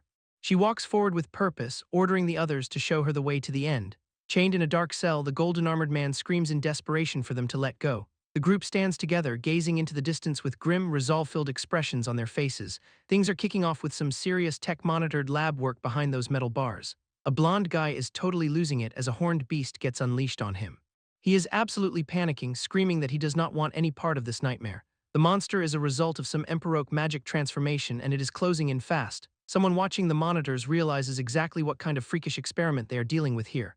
These horned creatures are basically walking nukes, each one strong enough to wipe out a country. Originally, they only cared about the ladies, but things have taken a dark turn lately. Thanks to some shady drug-induced modifications by Byakuran, these things are now an equal opportunity threat. The crew watching the feed is rightfully grossed out and wants to look away immediately. They decide to just shut the shutters because nobody needs to see what happens next. The beast starts tearing into the guy while laughing like a total maniacal nightmare. It rips his clothes to shreds, leaving him completely helpless in the middle of the cell. The victim is starting to break mentally, staring at the chains with a hollow, empty look. The creature is just breathing hard and drooling, ready to finish its sick little game. It stands over him like a predator, pinning him firmly to the floor in chains. The room is filled with chaotic, deafening noise as the brutal scene reaches its peak. Back outside the cell, someone asks if the original Minori is holding it together okay. The guy is totally drained, just wanting a break after everything they have had to witness. The maid offers to brew some tea to help them calm their nerves for a minute. They sit together in the dim light, thankful they survived having to watch that mess. Our guy grabs a drink, mentioning he planned to off the captive eventually anyway. The girl is super grateful he kept his word and avoided killing anyone since the start. She bows her head, thanking him for his mercy during such a chaotic situation. He brushes it off, saying it is not even worth the thanks, just keeping things moving. He shifts gears, asking her to give him a tour of this massive mansion. He is low-key thinking about supplies and needing to dig up dirt on Byakuren. She agrees to stay behind and keep watch until the whole thing is finally wrapped up. She tells the maid to go ahead and guide the guy around the place. The maid, known as Number 3, turns to lead him through the dark halls. As they head up the stairs, he asks her what her plan is for later. She admits she has no clue since they were just lab-made tools with no real choice. She says the world will never accept them, which clearly catches him off guard. He fires back, telling her that even if the world hates them, he definitely does not. He insists she does not need some grand purpose to justify her own existence. He tells her that just being alive is enough, leaving her completely stunned and speechless. A rare, genuine smile breaks across her face as she starts to reconsider her life. She types a code into the keypad, thinking to herself that she is going to live. She turns back to him, smiling and promising to live the best life she can. Then out of nowhere, a blade flashes and slices her neck wide open. Blood sprays everywhere, and the guy stares in absolute horror at what just happened. He is standing there frozen, looking at the headless body of the maid he just talked to. Her head hits the floor and it is a gruesome, bloody mess in the middle of the hall. He is staring in disbelief, wondering why someone would do something this incredibly messed up. A smug, light-haired guy with a sword stands there, acting like it is a casual reunion. The hallway is basically a slaughterhouse now, and the newcomer is just looking for Cena. Our guy is kneeling in the blood, completely overwhelmed by the sudden shift in reality. The swordsman is ready to fight, and our guy realizes the reunion is going to be fatal. A dark, ominous vow hangs in the air, and the intruder clearly plans to kill everyone. The guy's pupils are glowing pink, and he has this unhinged, dangerous grin on his face. He swings his blade in a massive arc of light, and the warning comes too late. Our guy tries to dodge but gets hit by invisible strikes, reeling back in pain. The swordsman mocks him for being too slow to even react to the opening strike. He gets sent flying through the air, screaming as blood sprays from his fresh wounds. He lands hard, his fist glowing with a red aura ready for a desperate counter. He fires a massive red energy slash, but the swordsman looks totally bored by it. The guy grabs him by the throat, trash-talking his speed while holding him steady. He tries a desperate punch, but the swordsman just parries it away like it is nothing. A blue aura flares up as the swordsman warns him that reckless moves are useless here. He has this crazy, ecstatic look in his eyes, totally enjoying every second of this. He delivers a final, blinding blue strike that cuts through the air and his opponent. The shockwave destroys the hallway, sending chunks of the building flying in every direction. A dark energy vortex opens up, and our guy looks completely rattled by the pressure. He's bleeding from a bad arm wound, calling the other guy a total monster. The silver-haired guy just laughs, finding it rich that an immortal would call anyone a monster. Our guy tries to trigger his regeneration, but he's trapped in the corridor. He stares at his arm in total panic because the wound is just staying open. The realization hits him hard, his heart dropping when he sees his skill is failing. The antagonist explains he used a holy attribute that blocks regeneration after being cut. He is feeling cornered and haunted, realizing this Kira guy is on another level entirely. He knows he is beaten, so he just hopes Minori can make it out alive. He shouts at him, demanding to know how he even found their hiding spot. The silver-haired guy takes a second to think, looking almost thoughtful for a moment. He says he figured it out when Seiya stopped sending his regular reports in. He grins and calls it lucky for him, though clearly very unlucky for everyone else.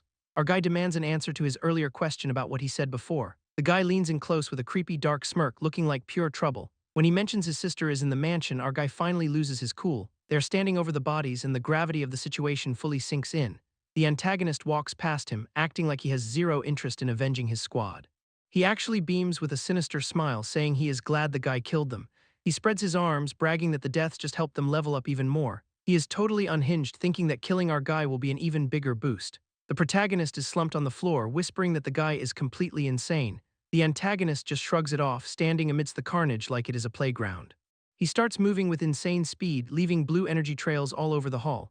He lands a brutal strike from behind, and blood sprays out from the protagonist's chest. The protagonist coughs up blood, his face twisting in agony from the sudden heavy hit. A close-up shows the antagonist absolutely loving the sight of all that fresh blood. He is surrounded by a blue aura, laughing his head off at the sheer thrill.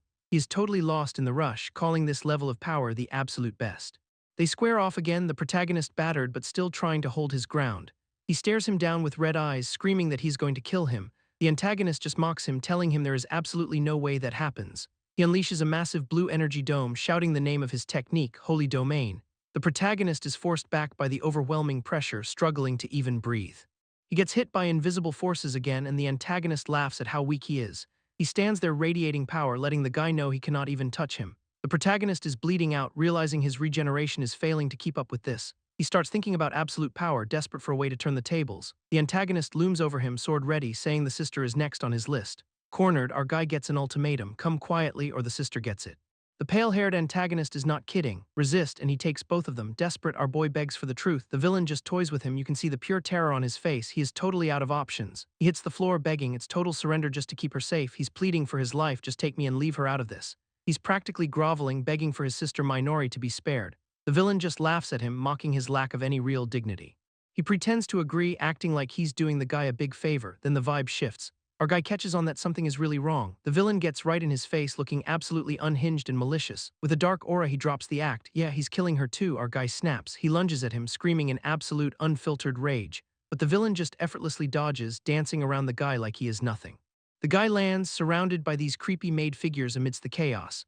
A woman nearby screams for everyone to protect her brother, pure panic mode. The villain surveys the bodies, annoyed that Seiya left some of them alive. The sister is freaking out, desperate to know if her brother is okay. He's screaming at them to stop, knowing full well they cannot win this. It's a massacre. The villain cuts them down like nothing while our guy yells. Two hooded figures step up. They know they're doomed, but they're buying time. The guy looks shocked, realizing what they're about to actually do. They focus their energy into a core, blasting him upward in a beam. The hooded girl is determined. It's their turn to save him for once. The system flags it as instant transfer. They're getting him out of here. He's completely stunned by the sheer magical power of the whole thing. He's mid-teleport, sword still drawn, as the light starts to swallow them. He realizes this spell requires massive mana, just like his friend Sajiri's. One of the hooded figures collapses, totally drained. The villain is just annoyed. Even as he escapes, he's still standing his ground, taunting the maid trio. One maid just stands there, manifesting a gun right out of her chest. She's prepping for war, telling him he should know what they are. Flashback time, they're basically calling them disposable, just a little trick. Some guy with messy hair is just planning to use them and toss them. Our protagonist is in total disbelief. He cannot wrap his head around it. They were using the original Minori as a biological bomb. That's just messed up. The core glows, whispers a final thank you, and the whole place detonates. A massive blue explosion tears through the hall, absolute sensory overload. We cut to Sajiri Aya looking like a total queen in that outfit. She's the most beautiful woman around, or so the reputation goes. Everyone falls for her charm, but it's all just a carefully crafted mask. Back to a guy in a robe chilling in a high-rise at night. He's got a drink, and there's a shadowy version of her behind the door. He goes to open the door, totally oblivious to what's coming next. He drops his glass in pure shock. Something really bad just went down. The lady is in the shower, blood-soaked and absolutely manic. Her true colors: 6 months ago, a cloaked figure gets past the security authentication. She's stalking through a secret facility, checking on her sick little collection. She's at a terminal, looking at a progress bar. Things are moving fast. She's obsessed, eyes glowing red, wanting to speed up the whole process. She's got 2 people chained up in a tank. Poor souls are unconscious. A close-up on the captives. They look miserable, pale, and completely broken. She's typing away, annoyed that the progress stopped for a second. A mechanical vortex starts spinning beneath them. It's a total torture chamber. The suction is insane, just ripping through the water with glowing force. It's a whirlpool of death, dragging at them while they hang there. Blood starts filling the tank. It's getting real dark, real fast. She's standing in the red light, laughing like a total lunatic. She's whispering to the captives through the glass, truly a twisted scene. The blood flows through the pipes. She's mad this is not leveling her up. The computer says they're over 50%, but she really does not care. She's staring down a captive, just focused on getting that precious blood. She thought the undying would be zombies, but they're way too pretty. The captive is crying, but the witch is just obsessed with their skin. No matter how much they suffer, they stay looking like babies. That's her ultimate dream, eternal youth and beauty to lure in everyone. She's seething with envy because the captive was born with it. She reaches for the tap, ready to take what she wants. She pours herself a glass of the blood like it's fine wine. One sip and she's already feeling the effects, just pure vanity. She's convinced that drinking the blood is the key to everything. She strikes a pose, looking sparkling and younger than ever. She's licking her lips, looking totally satisfied with her little routine. She tells the digital Kira to keep the blood coming. She's addicted. Kira just laughs, a cold, echoing sound that chills the whole room. Back to the present, a massive light pillar erupts in the forest. The place is totally empty. They slip through her fingers again. Kira looks up, wondering if they actually managed to get away. He pulls up a holographic projection of Aya to check in.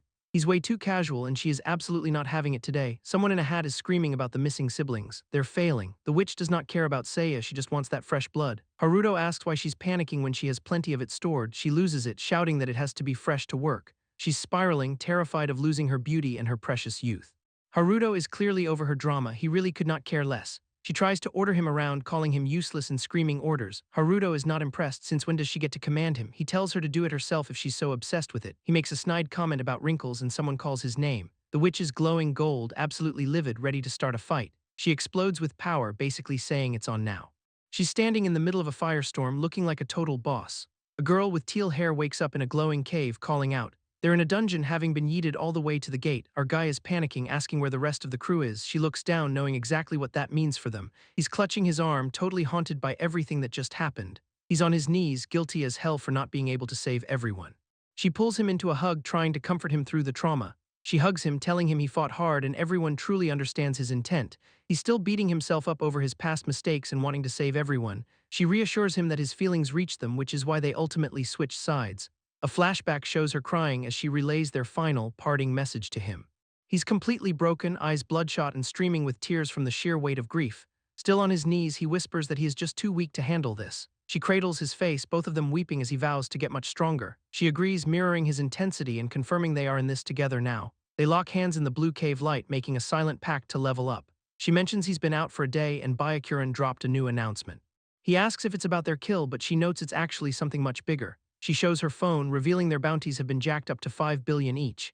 He stares at the screen, shocked that the price on their heads is that insane. Social media is hunting them, so they need to ditch the dungeon before they're tracked. The two move fast through the bioluminescent tunnels, looking for a way out of here. She spots the exit in the ceiling and calls out that they found the way.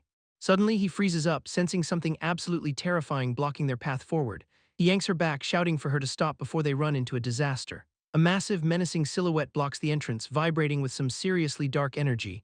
An extreme close-up shows a glowing orange eye, clearly looking for a fight. It's a massive dragon, scales dark and purple eyes glowing, ready to tear them apart. They're caught completely in the open, the guy stammering in sheer terror at the sight. The dragon lets out a massive blast of fire, forcing him to scream out, "Dragon!" The beast dives through the trees, casting a huge shadow as it prepares to strike. She wants to retreat into the dungeon, but he yells that they have to run. A beam of concentrated fire explodes behind them as they scramble to get away. From above, the dragon tracks them with a vertical pillar of flame, melting the forest. The dragon circles back, leaving the pair looking like ants compared to the inferno. Smoke fills the woods while the dragon glides over the wreckage it just caused. They pause for a breath, wondering why a top-tier boss is even outside the dungeon. He shields her as they sprint, but the dragon is closing the gap fast now. The dragon opens its maw again and they realize they have absolutely no winning odds. Twin streams of fire cut off their path, forcing them to dodge the molten heat. He spots a town nearby, hoping this dragon won't attack since that goes against lore. The dragon immediately nukes a building, proving his theory about their behavior completely wrong. She stares at the destruction, stunned and traumatized by the casual display of power. That breath is over 3,000 degrees, enough to melt literally anything in its path. Its scales are basically tank-proof, requiring multiple top guilds just to have a chance. He looks up, realizing the scale of the threat, and asks how they possibly survive. With no other options, he tells her they have to stand and fight it. She's stunned that he's actually suggesting they take on a dragon right now. He gets into a stance, aura flaring, saying they'll kill it to level up. He reminds her that if they run now, they have no shot at beating Kira. His fist trembles with pure intensity against the backdrop of the burning forest fire. He tells her to split up so they can flank the massive beast. He leaps into the trees while she circles around to take the right side. The dragon roars, purple eyes glowing, completely ready to incinerate both of them. It fires a stream of flames at him and he wonders if he can connect. He activates physical enhancement, his body glowing red as he prepares a heavy strike. They both charge at once, him in the air and her moving on the ground. He realizes that even a dragon is just a living creature with a target. He lunges straight for the snout, aiming to deliver a massive, red-hot punch. The impact hits with enough force to send shockwaves rippling through the air. He recoils, his hand bleeding, shocked by how hard those damn scales actually are. Minori tries to slide her blade into the gaps between the dragon's armor plates. The steel struggles against the hide, and she grunts in frustration at the resistance. Her attack fails, and the dragon towers over her, ready to swat her away. A tail swipe sends her flying, and he screams her name in absolute horror. The dragon turns its maw toward him, unleashing a blast as he dives in. Fire engulfs the area, and Minori screams out for her big brother in desperation. She charges back in, screaming at the dragon, completely fueled by pure defiance. The dragon is wreathed in dark energy, turning the whole forest into a red hell. She tries to block with a magic circle, but the black flames crush her guard. She's forced back, gasping as her defenses buckle under the weight of the attack. She stares in horror as the black fire burns her magic itself, which is wild. The flames hit her directly and she lets out a scream of pure agony. A flash of her other form appears, showing her internal struggle to stay focused. She grips her blade, eyes burning, knowing she has to power up right now. She lunges again, trailing dark energy as she cuts through the suffocating air. She holds the line and he watches from the foreground, fists clenched and shaking. She looks back, realizing the situation is dire while he readies his own energy. He yells out to her that it is not over yet, focusing his intent. He's clutching his mangled arm, noting that this is the first time he's been melted. He lets out a primal, pained cry, pushing through the damage to keep moving. He shouts for her to go, using the distraction to open a small window. She lands a brutal blow, drawing blood and making the dragon roar in pain. He sees the opening and screams for her to strike now for the finish. She launches herself at the beast, moving at top speed with lethal intent. She pours every bit of her remaining power into one final, massive spell. Unleashing a black inferno, she hits the dragon with a chaotic vortex of darkness. The dragon screams as the dark energy tears through it, wailing in pure pain. He lunges toward the wounded beast, ready to finish the job for good. He shouts to gather his energy, compressing all his power into one strike. He realizes his normal fists won't break the scales, so he tries a pierce. Focusing every ounce of strength, he aims for a single, critical point. He releases a thin beam of energy, screaming as it drills through the head. The dragon collapses dead, its massive wings splayed out across the forest floor. He stands over the body, shocked that he actually managed to pull it off. Blue system notifications pop up everywhere, signaling a massive level up for the guy. They sit on the carcass, exhausted, both feeling like they might actually pass out. He asks about her new power, and she says it awakened from the flames. He smiles, telling her that's amazing, and she giggles in response. They look at the ruins, wondering how a dragon ended up here so suddenly. He inspects the body, realizing someone must have been controlling the beast. A flashback shows the dragon's eyes under a faint, sinister pink hypnotic light. A woman sits bound in a dark space, surrounded by that same pink aura. A close-up of eyes with heart-shaped pupils reveals the source of the control. He identifies the signs of hypnotic magic, confirming his suspicion about the attack. He realizes who is behind this, knowing exactly who can pull off that hypnosis. A woman in a witch's hat smirks, identified as the one and only Sajiri Aya. Ardu spots a flock of birds scattering, signaling that something major just arrived. The guy is visibly rattled, staring at his partner with pure concern on his face. The sky is crawling with dragons, and two figures are dropping from a red one. They do not even wait to land, just yeeting themselves off the dragon toward the ground. The guy is sweating bullets while the girl draws her blade, ready for the incoming. They realize these attackers are just more puppets being controlled by hypnotic magic. Everything goes into motion as the ambush kicks off with a blur of speed. The enemies strike, forcing the girl to dodge as the guy lets out a grunt. He reaches for her, calling out her name while a glowing sword blocks the hit. A brutal punch lands on one of the armored goons, hitting with absolute heavy impact. He holds his ground in a defensive stance, eyes locked on the next threat. High above, a dragon opens its maw to unleash a massive, concentrated beam of fire. The blast hits the earth, triggering a massive explosion that swallows the entire area. Looking at the blast zone, he notes the reach is way bigger than before. They realize the enemy has successfully tracked their exact location on the map. The dragon circles as the remaining hunters close in for another round of combat. He tells her to handle the hunters while he focuses on the dragon above. They check the status of the enemies, confirming they are definitely still being mind-controlled. He sighs, accepting the situation while she stands right behind him, looking stressed. Apologizing for putting her in danger, he tells her to step back for cover. He tells her he is going to solo this mess to keep her safe. She is clearly torn, gripping her chest as anxiety starts to get the better of her. He walks away, but she wonders if she should really let him carry the burden. She closes her eyes, struggling with the choice between safety and standing by him. A quick flash shows a maid-like figure getting absolutely wrecked by a blue blade. Her eyes snap open, glowing red as she hits a critical point of realization. She grabs his arm, stopping him dead in his tracks with a firm command. She admits she is done just relying on his strength and needs to step up. He smirks, finally agreeing that they should be doing this together from now on. They sync up, both ready to turn this fight into a full-blown revenge mission.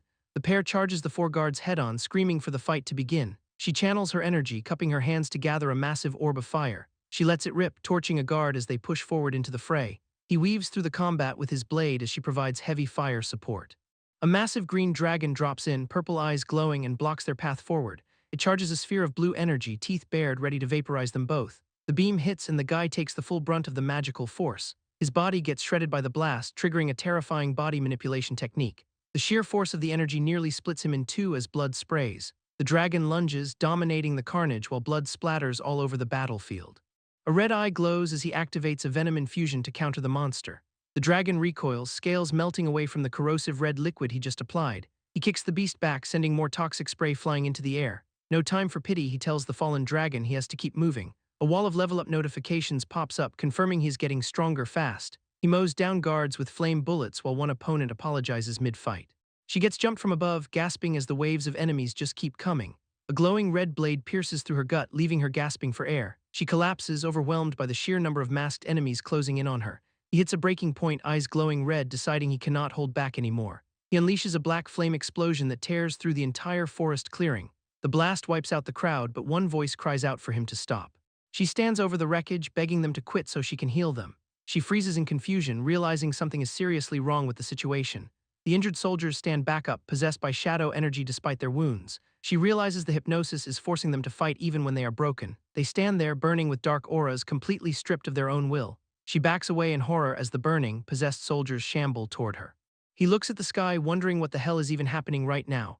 They face a line of dragons and guards as purple magic signals a trap. She locks eyes with the enemy, finally calling out the person behind the curtain. A witch appears, surrounded by lightning, smirking like she's been waiting for this.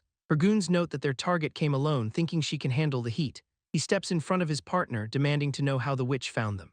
The witch explains she shares senses with her puppets, though she finds it tedious.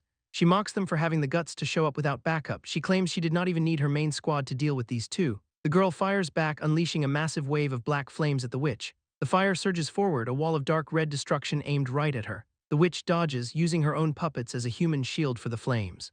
She giggles, enjoying the convenience of using people as living armor against attacks. The girl watches in total despair as her allies are sacrificed by the witch. She screams at the witch, demanding to know if she values human life at all. The witch looks at her with a blank stare, honestly confused by the question. She tosses aside the charred body of the puppet, calling it totally meaningless trash. The girl is paralyzed, staring at the absolute carnage in total, traumatized shock. The witch declares that only her own beauty and strength matter in this world. The girl shouts that there is no hierarchy, but the witch just laughs it off. She calls the girl's morality a cute little fantasy that is about to end. Surrounded by pink lightning, the witch prepares to shatter their reality for good. She channels glowing purple energy, looking completely menacing as the air crackles. A flashcard reveals her signature technique, the violet lightning flash. The strike hits and someone screams in agony as the landscape lights up. Her partner gets launched into the air and he watches in total horror. He screams her name, but the witch is already closing the distance to him. She presses against his face, mocking his concern for others over his own life. He is caught off guard, eyes wide, realizing he is completely out of position. She leans in, the temptation hypnosis taking hold as she moves to kiss him. Minori watches from a distance, helpless to stop what is happening on the cliff. She whispers a desperate plea, watching her world start to crumble apart. He is entranced, eyes turning pink as the witch's mind control takes full effect. Minori stares up from the base, seeing the two of them standing together. He is totally vacant now, just a puppet with glowing pink eyes and no will. Minori loses it, screaming at the top of her lungs for her brother. The witch strokes his chin, promising him eternal youth if he just stays quiet. She pulls him close, licking her lips like a predator playing with her food. Minori lunges forward, desperate to save him from the witch's sick control. The witch pulls a blade, making a lightning-fast strike in the confusion. Minori realizes she is holding the blade that just impaled her own brother. She stares at the blood-stained steel, her hands shaking as she whispers in shock. The witch taunts the girl for stabbing her own brother, clearly enjoying the chaos. Minori is caught off guard, scrambling to defend herself while still reeling from the shock. The witch lets out a pained groan, her grin widening as she channels dark energy. Minori takes a clean hit to her defense as her brother strikes with glowing intensity. Minori begs her brother to wake up, but the witch just watches like a hawk. The witch mocks Minori, telling her that pleading with a puppet is totally useless. The witch reveals only she can break the hypnosis unless someone kills her first. Following orders, the brother lunges at Minori, forcing her to scramble into a block. A brutal kick sends Minori flying across the battlefield as the pressure mounts. The brother dives in with a glowing fist, leaving Minori terrified and on edge. The impact of his strike creates a massive shockwave, forcing a painful grunt out. The witch gloats about the irony of being beaten by the one you love. Minori realizes he's way too strong and she has to fight back to survive. With deep regret, she whispers an apology while preparing for the inevitable clash. Her blade starts glowing with a dark aura as she steals her shaking resolve. The brother looks completely hollow, his eyes glowing purple under the witch's full control.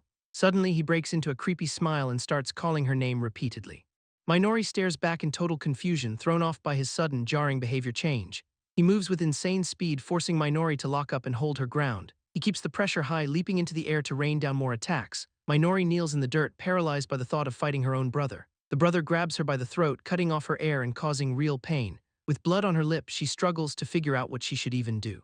A glitchy memory flickers by, showing him acting strangely and touching her head.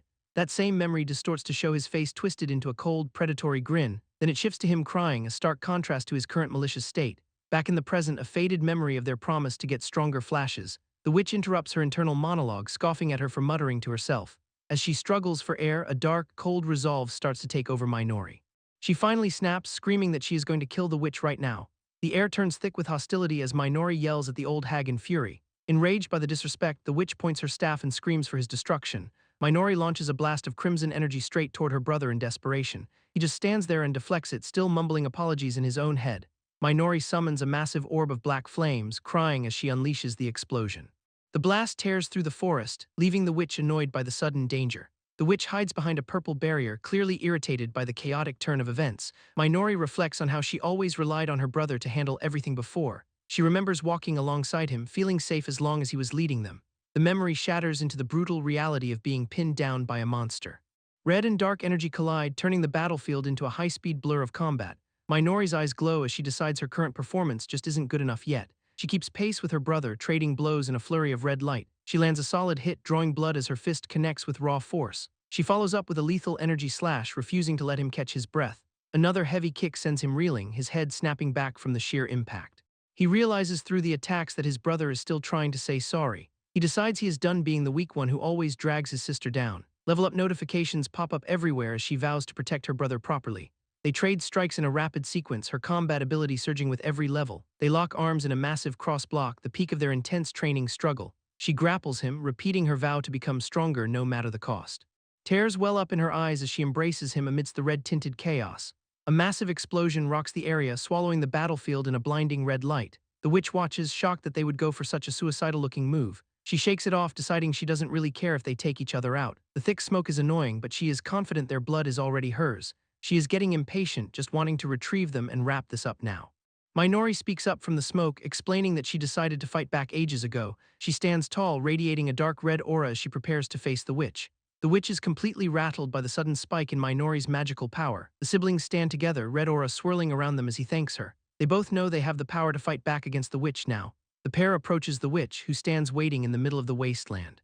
The witch wonders if the explosion actually managed to break her hypnotic hold. She laughs it off, deciding she will just cast the spell on them again. She stands on a ridge, commanding a red dragon and soldiers with purple light. Her controlled minions leap into the air, charging straight toward the two siblings. Minori parries a strike, light flashing as their swords clash in a sparks-filled frenzy. Her brother leaps high into the air while she holds her ground on the ground. He descends with a heavy kick, looking to break through the line of attackers. He dodges a blast of dragon fire, clearly annoyed by the constant harassment now. The dragon keeps the heat on, breathing a torrent of fire toward the siblings.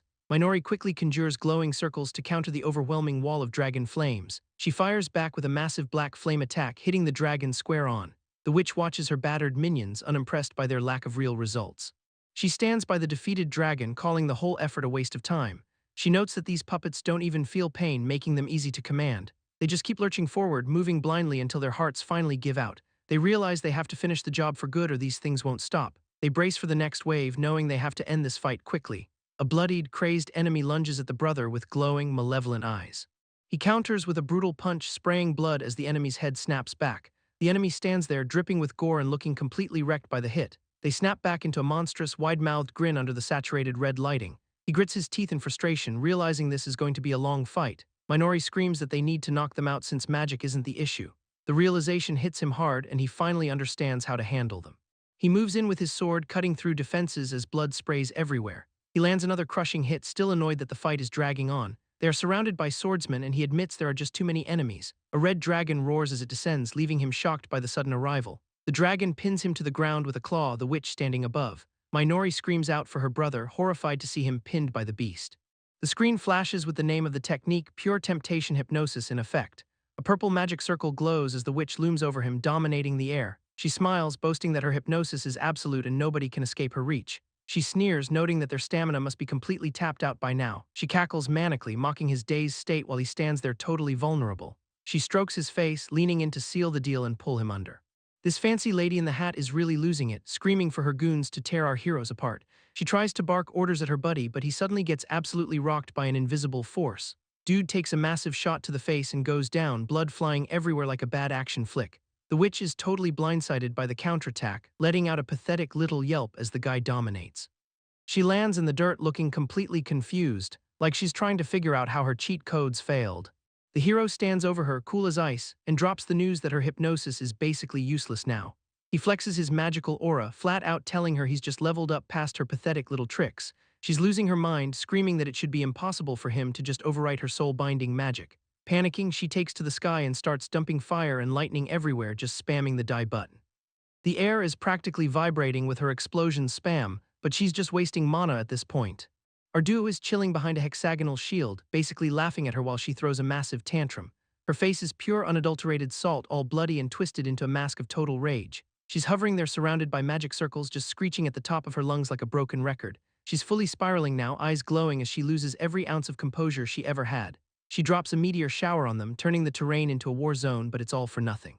The barrage hits the shield and does absolutely zero, with the hero calling out her weak play. She loads up a dark red beam of pure spite, clearly trying to one-shot them with a heavy skill. The guy just tosses up an ice shield, casually parrying the hit like he's playing a Souls game. Her eyes pop out of her skull in shock because her best move just got completely shut down. The energy feedback wrecks her own defenses, and she's left coughing up blood in total disbelief. Now she's the one feeling the heat, literally screaming as red flames cook her skin and vanity.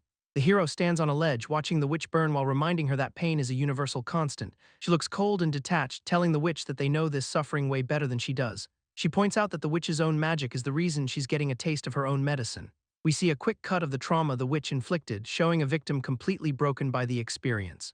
The hero looms over her, promising that she's going to get the full, uncut version of that hell now. Purple magic starts crawling over her face as her mind gets hijacked, putting her in a forced loop. She's promised an eternity of this garbage, and she's going to enjoy every single second of it. Suddenly she's back in her own head, touching her face and wondering how she got so disoriented. She wakes up in some high-tech lab, totally confused about how she went from fighting to being locked up. She's trapped in a glowing blue tank with her wrists chained, and she's starting to freak out. A wide shot shows her pathetic situation, isolated and restrained in this sterile, futuristic prison. She's losing her composure, banging on the glass and screaming for someone to let her out. The witch is thrashing like a fish out of water, demanding her treasure while kicking the walls. She's desperate, trying to cast Thunderbolt while hanging from her chains, but nothing is happening. She just hangs there, completely baffled that her spells are ghosting her. She starts speedrunning her spell list, shouting everything from Meteor Ball to Water Cutter in a panic. She's screaming Wind Blade and Ice Needle, her face contorted into a desperate, pathetic mess. It's all a bust. She's just suspended there, powerless in the cold glow of the lab. Close up on her face, finally realizing the nightmare, her magic is completely stripped away. She's screaming at the guy behind the console, demanding to be let out of this blue-lit cage. Her eyes go wide, realizing that the guy is about to do something truly terrifying to her. The guy does not even blink, just focused on the terminal while she loses her mind in the background. She's screaming for his attention, but he's ghosting her, completely locked in on the console. Her panic hits a new high as she watches his hands move across the keyboard, helpless to stop him. She's sweating bullets, just begging him to wait, but the guy is cold as steel. He hits the red button and she's screaming, "Do not," like she's in a horror movie slasher. The machine surges with energy and she's arching her back in total agony as it activates. She's screaming her head off as the red light consumes her, completely overwhelmed by the pain. The pain is looped on screen, a constant, brutal reminder of what she's being put through. Blood is running down her chin and she's basically catatonic from the sheer intensity of the torture. The chains are pulling tight and she's just weakly begging for someone to make it stop. Her eyes are hollow, reflecting the trauma of what she's endured in this endless cycle. She snaps back to reality, gasping for air, wondering if it was just a nightmare, but the pain is too real. She realizes she's right back where she started, chained in the glass chamber with him staring her down.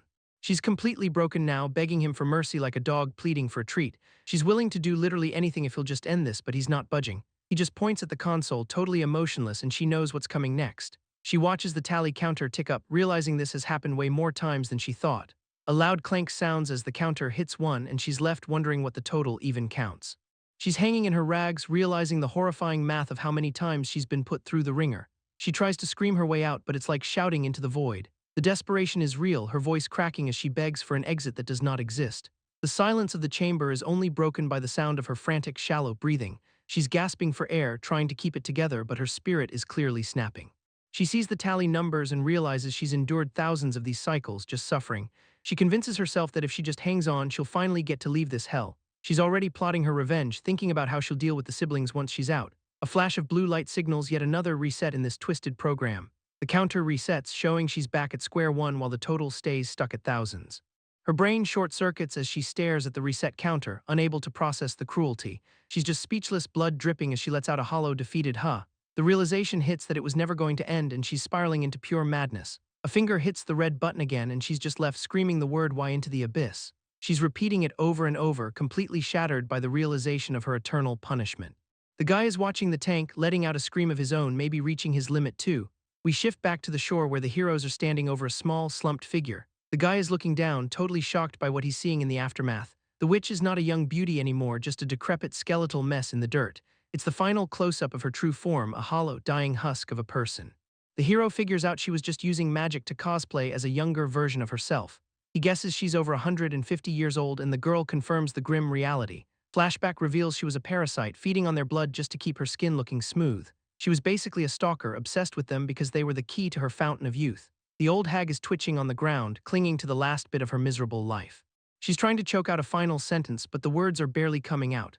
The girl is amazed that even after all that, the witch is still holding on to her vanity. She just shakes her head, totally done with the witch's pathetic, lifelong obsession. They discuss what to do, but the hero realizes death is coming for her anyway. He decides there's no point in wasting energy to kill her, so he just starts walking away. The girl watches him go, looking a bit startled by his cold, calculated decision. She spots something shiny on the beach and goes to check it out. She kneels down, wondering what kind of trash the witch left behind this time. It's a locket, and she realizes the witch was ruining families to keep her little game going. She's praying for the victims, feeling the weight of all the lives the witch destroyed. She looks at the hero, determined to put an end to this whole messy cycle of misery. The witch is dying alone by the water, losing track of time as the end finally arrives. She's just waiting for the lights to go out, drifting away into her final deserved rest. The hero shows up again, finding her at the very end of her rope. She begs him for a quick death, terrified of aging any further before she kicks the bucket. The withered witch rots by the water, smoke curling off her body like a dying campfire. A smug kid looms over her, looking down at the decay like he's watching a bug. He floats there, braid dangling, and flat out refuses to grant her final wish for death. With a sneer, he tells the old hag to rot away alone before ditching her completely. Elsewhere, a traveler stops on the shore, staring at the horizon like he's found a lid. Back to our guy, glowing in blue energy, dead set on hunting his target down today. A man and woman pause their trek to camp in a dark, quiet forest clearing. Their small fire flickers, casting long shadows against the trees and scattered stones nearby. They huddle by the flames, looking exhausted after everything they have been through lately. They share a quiet moment, acknowledging they finally made it this far into the woods. He thinks back on their leveling grind and how they survived every single crazy encounter. Still, he's haunted by the innocence they stepped over just to fuel their path forward. He grips something tight, muttering that their long, painful mission is finally nearing its end. Then there is the target, Kira Haruto, standing there draped in dark purple magical energy. He's burning with pure, unadulterated rage, ready to end this whole vendetta for good. He refocuses on the woman, telling her they need to rest before their next move. Suddenly, his eyes widen in shock, glowing bright as something goes completely sideways. He lunges for her, screaming for her to run as a massive threat emerges. A blinding blue beam of energy cuts through the forest like a literal holy strike. They get yeeted through the air, caught in the middle of a massive magical explosion. An antagonist steps out of the fog, spotting them huddled near some old tree stumps.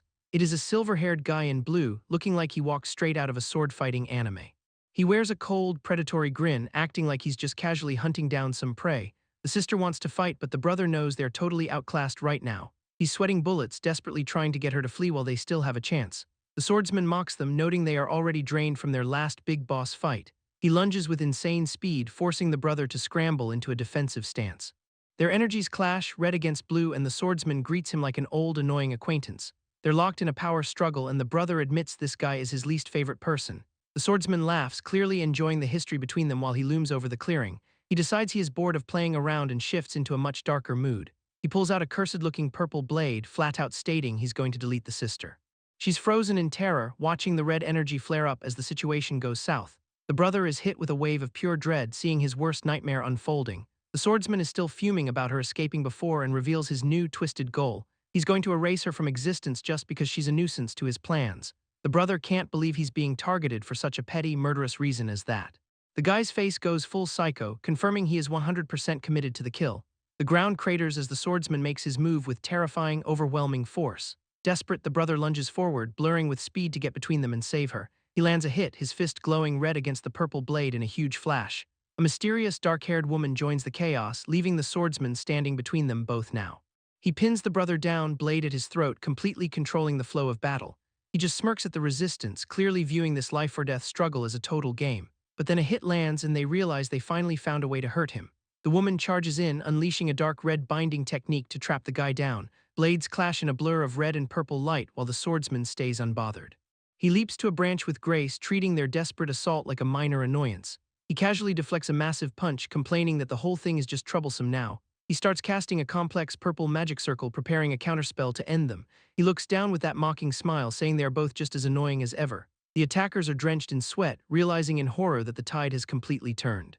A tendril of dark energy snags the brother's arm, ripping it clean off in one go. The limb hangs in the air, spraying blood everywhere as the reality of it hits. He's scrambling to use regeneration magic, but he is clearly losing the fight for survival. He stands in the dark, staring at the stump, the weight of his vulnerability sinking in. He collapses, screaming as he realizes his body is failing and his blood is draining. Trembling in the dark, he can't even move anymore, completely overwhelmed by the trauma. The woman rushes to him, terrified, calling out for her brother as he bleeds out. The horror on her face is total as she finally sees the extent of the damage. Kira strikes again, sending someone flying through the air with a single violent motion. He stands there waiting, a dark portal of energy swirling beneath his feet like hellfire. He eyes the severed hand, gloating that his new cursed blade is way better than his toys. The brother is on his knees, screaming in pure raw rage at his tormentor. Kira stares at his multi-eyed purple sword with a look of twisted, sadistic satisfaction. He leaps into the air, the dark energy around his blade crackling like a storm. He's grinning like a maniac, ready to put them both down with one final strike. The energy flashes, a mix of purple and red cutting through the forest air. A massive purple slash hangs in the air, signaling the end for someone here. The brother kneels in a spray of blood, his face frozen in total, absolute shock. The sister is impaled through the chest as she jumps in to shield him. They fall together, blood-soaked and limp as the life drains out of the scene. They hit the ground under the blue forest light, the finality of it all setting in. He screams her name, begging her not to talk while she whispers her final words. He's desperate, promising he can fix this even though it's clearly way too late now. Their hands lock together, fingers stained deep red, holding on until the very end. He sits there in the moonlight, cradling her body as the world goes dead quiet. He breaks down, sobbing and screaming at her not to talk about the end. She looks up, face covered in blood, and gives him one last, calm smile. Kira swings his blade through the air as she tries to finish saying she loves him. A close-up of an eye reflecting a decapitated head splattered with gore and pure horror. Kira stands over the body, annoyed that their emotional family moment interrupted his fun. The brother is staring at the head, his mind breaking as he gasps in shock. Kira gloats that he knew the sister would jump in to save him like that. He mocks the idea of family bonds, saying they were the perfect way to manipulate them. The brother is gasping, trying to breathe, his face a total mask of trauma. The severed head sits in a pool of blood while his panicked breathing fills the air. Suddenly, the scene shifts and he hears his sister calling out his name again. He's sitting in a bright room and she's there in an apron, asking if he's okay. She's holding a ladle in the kitchen, looking worriedly at him like nothing ever happened. He rubs his head, acting totally disoriented, saying he just zoned out for a second. She complains that his food is getting cold and sets down a bowl of rice. He smiles and grabs his chopsticks, thanking her for the meal like a normal day. A sunny day out, the sister hanging laundry on the balcony under a clear sky. She shakes out a white cloth, cheerful and saying it's going to be a good day. He's at the sink and she tells him it is time for them to head out. They walk down the stairs together, surrounded by trees, looking like a totally normal duo. He mentions someone wants to invite her to the aquarium and gets lost in thought. She asks if he hates aquariums and he says that isn't the issue at all. She keeps walking, saying they just haven't gone out together enough lately and that's it. Makoto heads out, telling his sister he has a part-time job to support their mom. Minori feels bad about their previous conversation, but he brushes it off for next time. He pauses, blushing, and finally suggests they hit up the aquarium together. She's clearly thrilled, locking in the promise with a massive, happy smile. As they walk, a mysterious guy in a white uniform blocks their path. They've never seen this stranger in the village and get a weird vibe immediately. The dude just smiles, creepily asking if they are indeed the Kuryu siblings. Caught off guard, they stammer out a confirmation. He spreads his arms, acting like he's finally completed a long, twisted scavenger hunt. His face turns genuinely menacing, clearly having waited a long time for this moment. Minori is visibly shaking, wondering why this guy is hunting them down. He pulls out a glowing blue weapon and his grin just gets wider. Moving like something out of an action movie, he strikes, aiming for their bodies.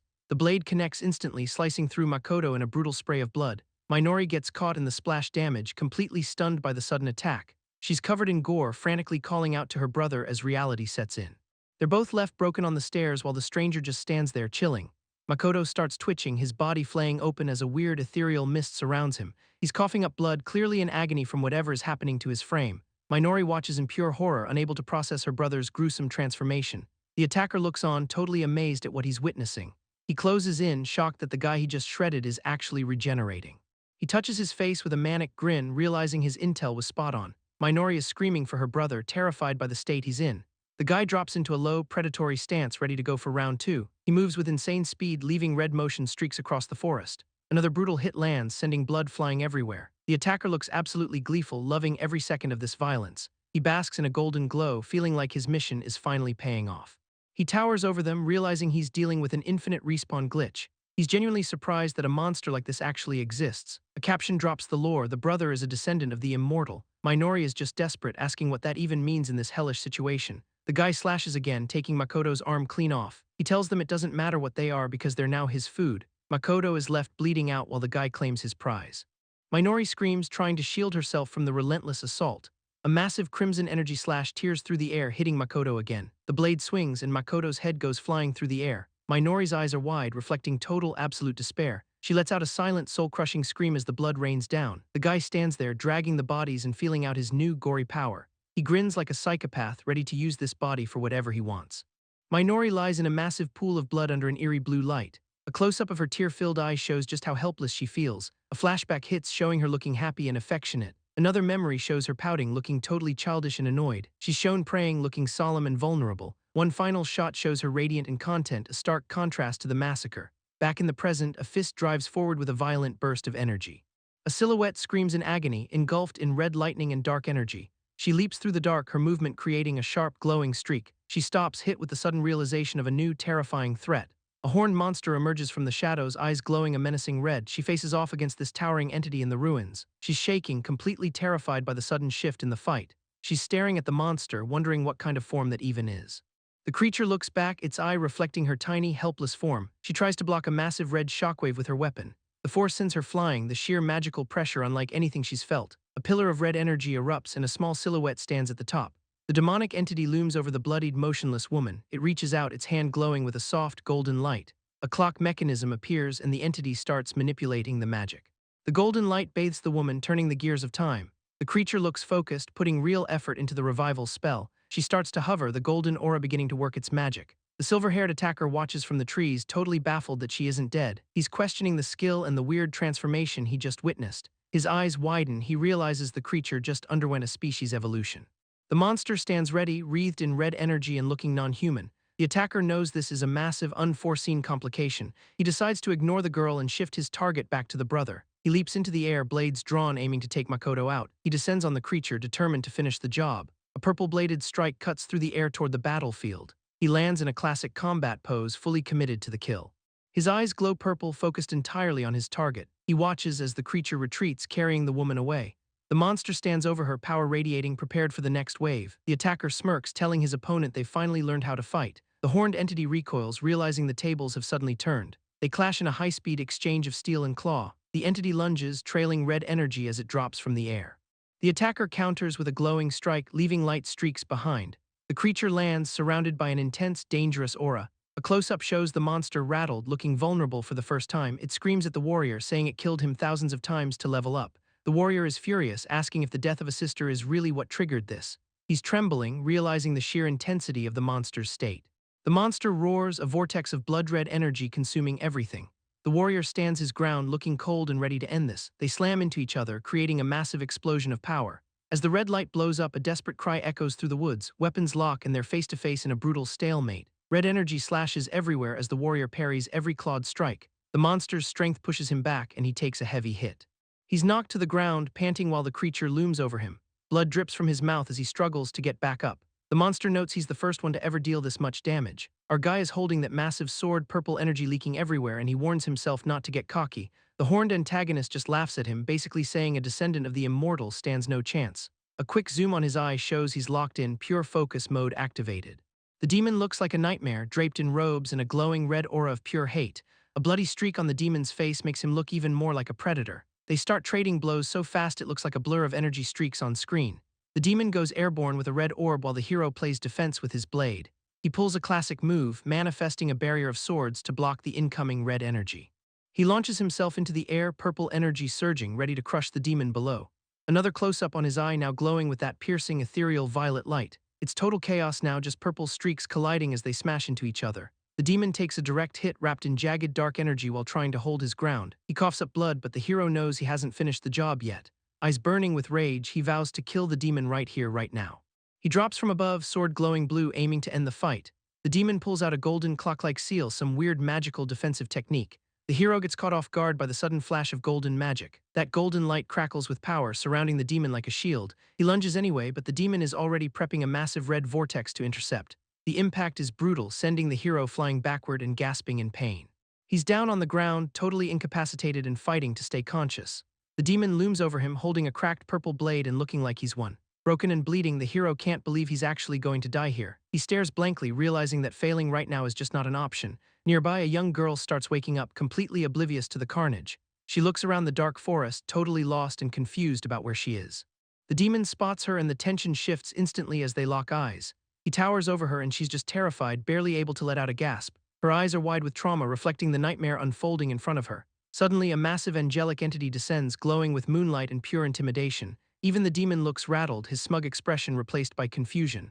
The angel pulses with dark purple energy, making both of them look tiny. It's clearly targeting the demon, its legs wrapped in volatile dark magic. The girl is still confused, wondering how she did not get sliced by that sword earlier. She's trapped in the middle of this supernatural standoff, clueless about what is going on. The demon stares up at the entity, muttering in shock if it's his big brother. The angel shifts into a monstrous skeletal form, saying he never wanted to show this. Its eyes burn with a berserk intensity, ready to tear everything apart. It brandishes a massive skeletal weapon, threatening the undying tribe with the price of their lives. It dives down, wings creating a shockwave of purple energy that hits the demon hard. The clash is explosive, a blinding burst of red and purple energy lighting up the woods. The red-haired fighter takes a heavy hit, hissing as the purple distortion rocks him. A sharp blue visual effect sparks, changing the rhythm of the entire battle. The hero lunges again, screaming his lungs out as he drives his blade down.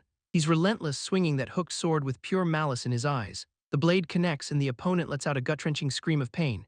The opponent transforms, fangs baring and red energy pulsing from his throat. He fires a point-blank crimson beam, pinning the hero down with raw force. That pillar of red energy shreds the sky, vaporizing everything in its path. The hero is caught in the beam, struggling to keep his defenses from shattering. He recovers just enough to try and parry the trailing crimson energy. Panic flashes in his eyes, but he forces himself to stay locked in. He counters with a massive purple energy slash, desperate to push back. Another white and blue explosion tears through the forest landscape. He lands a massive fist strike, slamming the opponent down into the dirt. The earth shatters under the weight of his glowing, descending fist.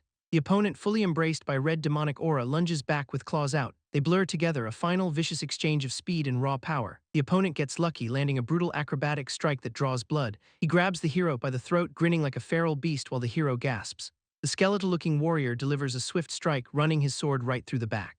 The demon's head rolls off and the warrior stands there, blade glowing purple. He mocks the opponent, saying he let himself get cut just to win. With a sadistic grin, he tells the demon that's his specialty. He taunts him, claiming not even he can survive a neck slice like that. He lets out a chilling laugh, asking how it feels to finally die. A golden clock face manifests over the corpse and he starts laughing maniacally. Suddenly, his smile fades into total shock.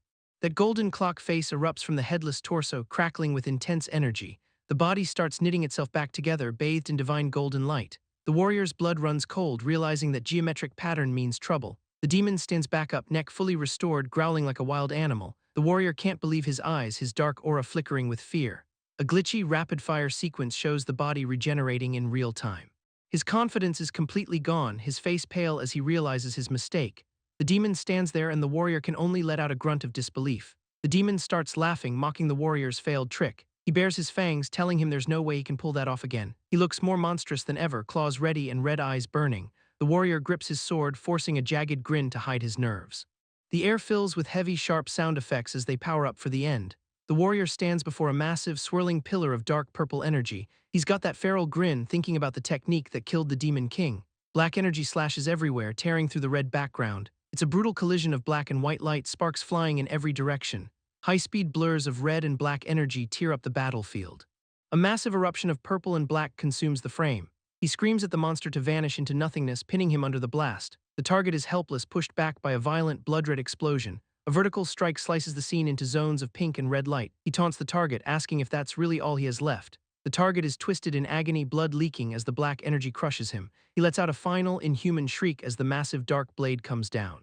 Red motion lines show the final, decisive strike hitting home. The warrior stands victorious while the girl watches from the background. He reaches out with a glowing hand, the tension still thick in the air. The girl screams for her big brother to win, caught in the swirling mist. He stands composed, radiating a dark red aura, ready for the resolution. He whispers a quick thank you to Minori before finishing the job. He stares down the enemy, asking how many times he has to kill them all. Our guy is locked in, radiating pure energy while declaring he is their ultimate end.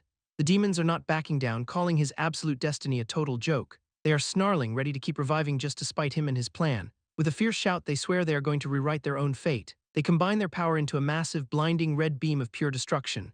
That energy sphere is crackling, pulsing with enough force to level the whole area. The beam tears through the sky, lighting up the sunset like a giant red pillar. A few days later, the world is back to its normal, peaceful routine. News reports are flooding the screens, exposing the messy truth behind the recent drama. The public is losing it online, rightfully disgusted by all the crimes finally coming out. Everyone is dragging their former classmate for being a total nutcase from the start. The rumors are flying, from casual murder to people being way older than they look. Even the biology checks out, confirming the guy was not even fully human after all. Despite the reveal, the drive for revenge is still lingering in the shadows. People are still missing and the cops have no idea where they actually went. Out in the middle of nowhere, the duo is finally catching some fresh air. They take a moment to look at the sky and wonder what comes next. He mentions he actually has one specific place he wants to visit together.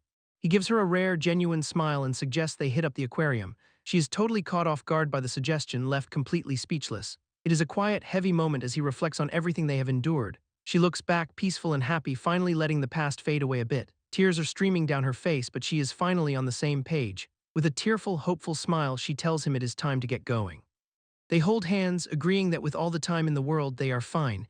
It is a brutal reminder that fate has tried to crush them before, but fighting through the hellish dungeon paid off and they came out on top. Standing there in the light, they are finally ready to start their new chapter.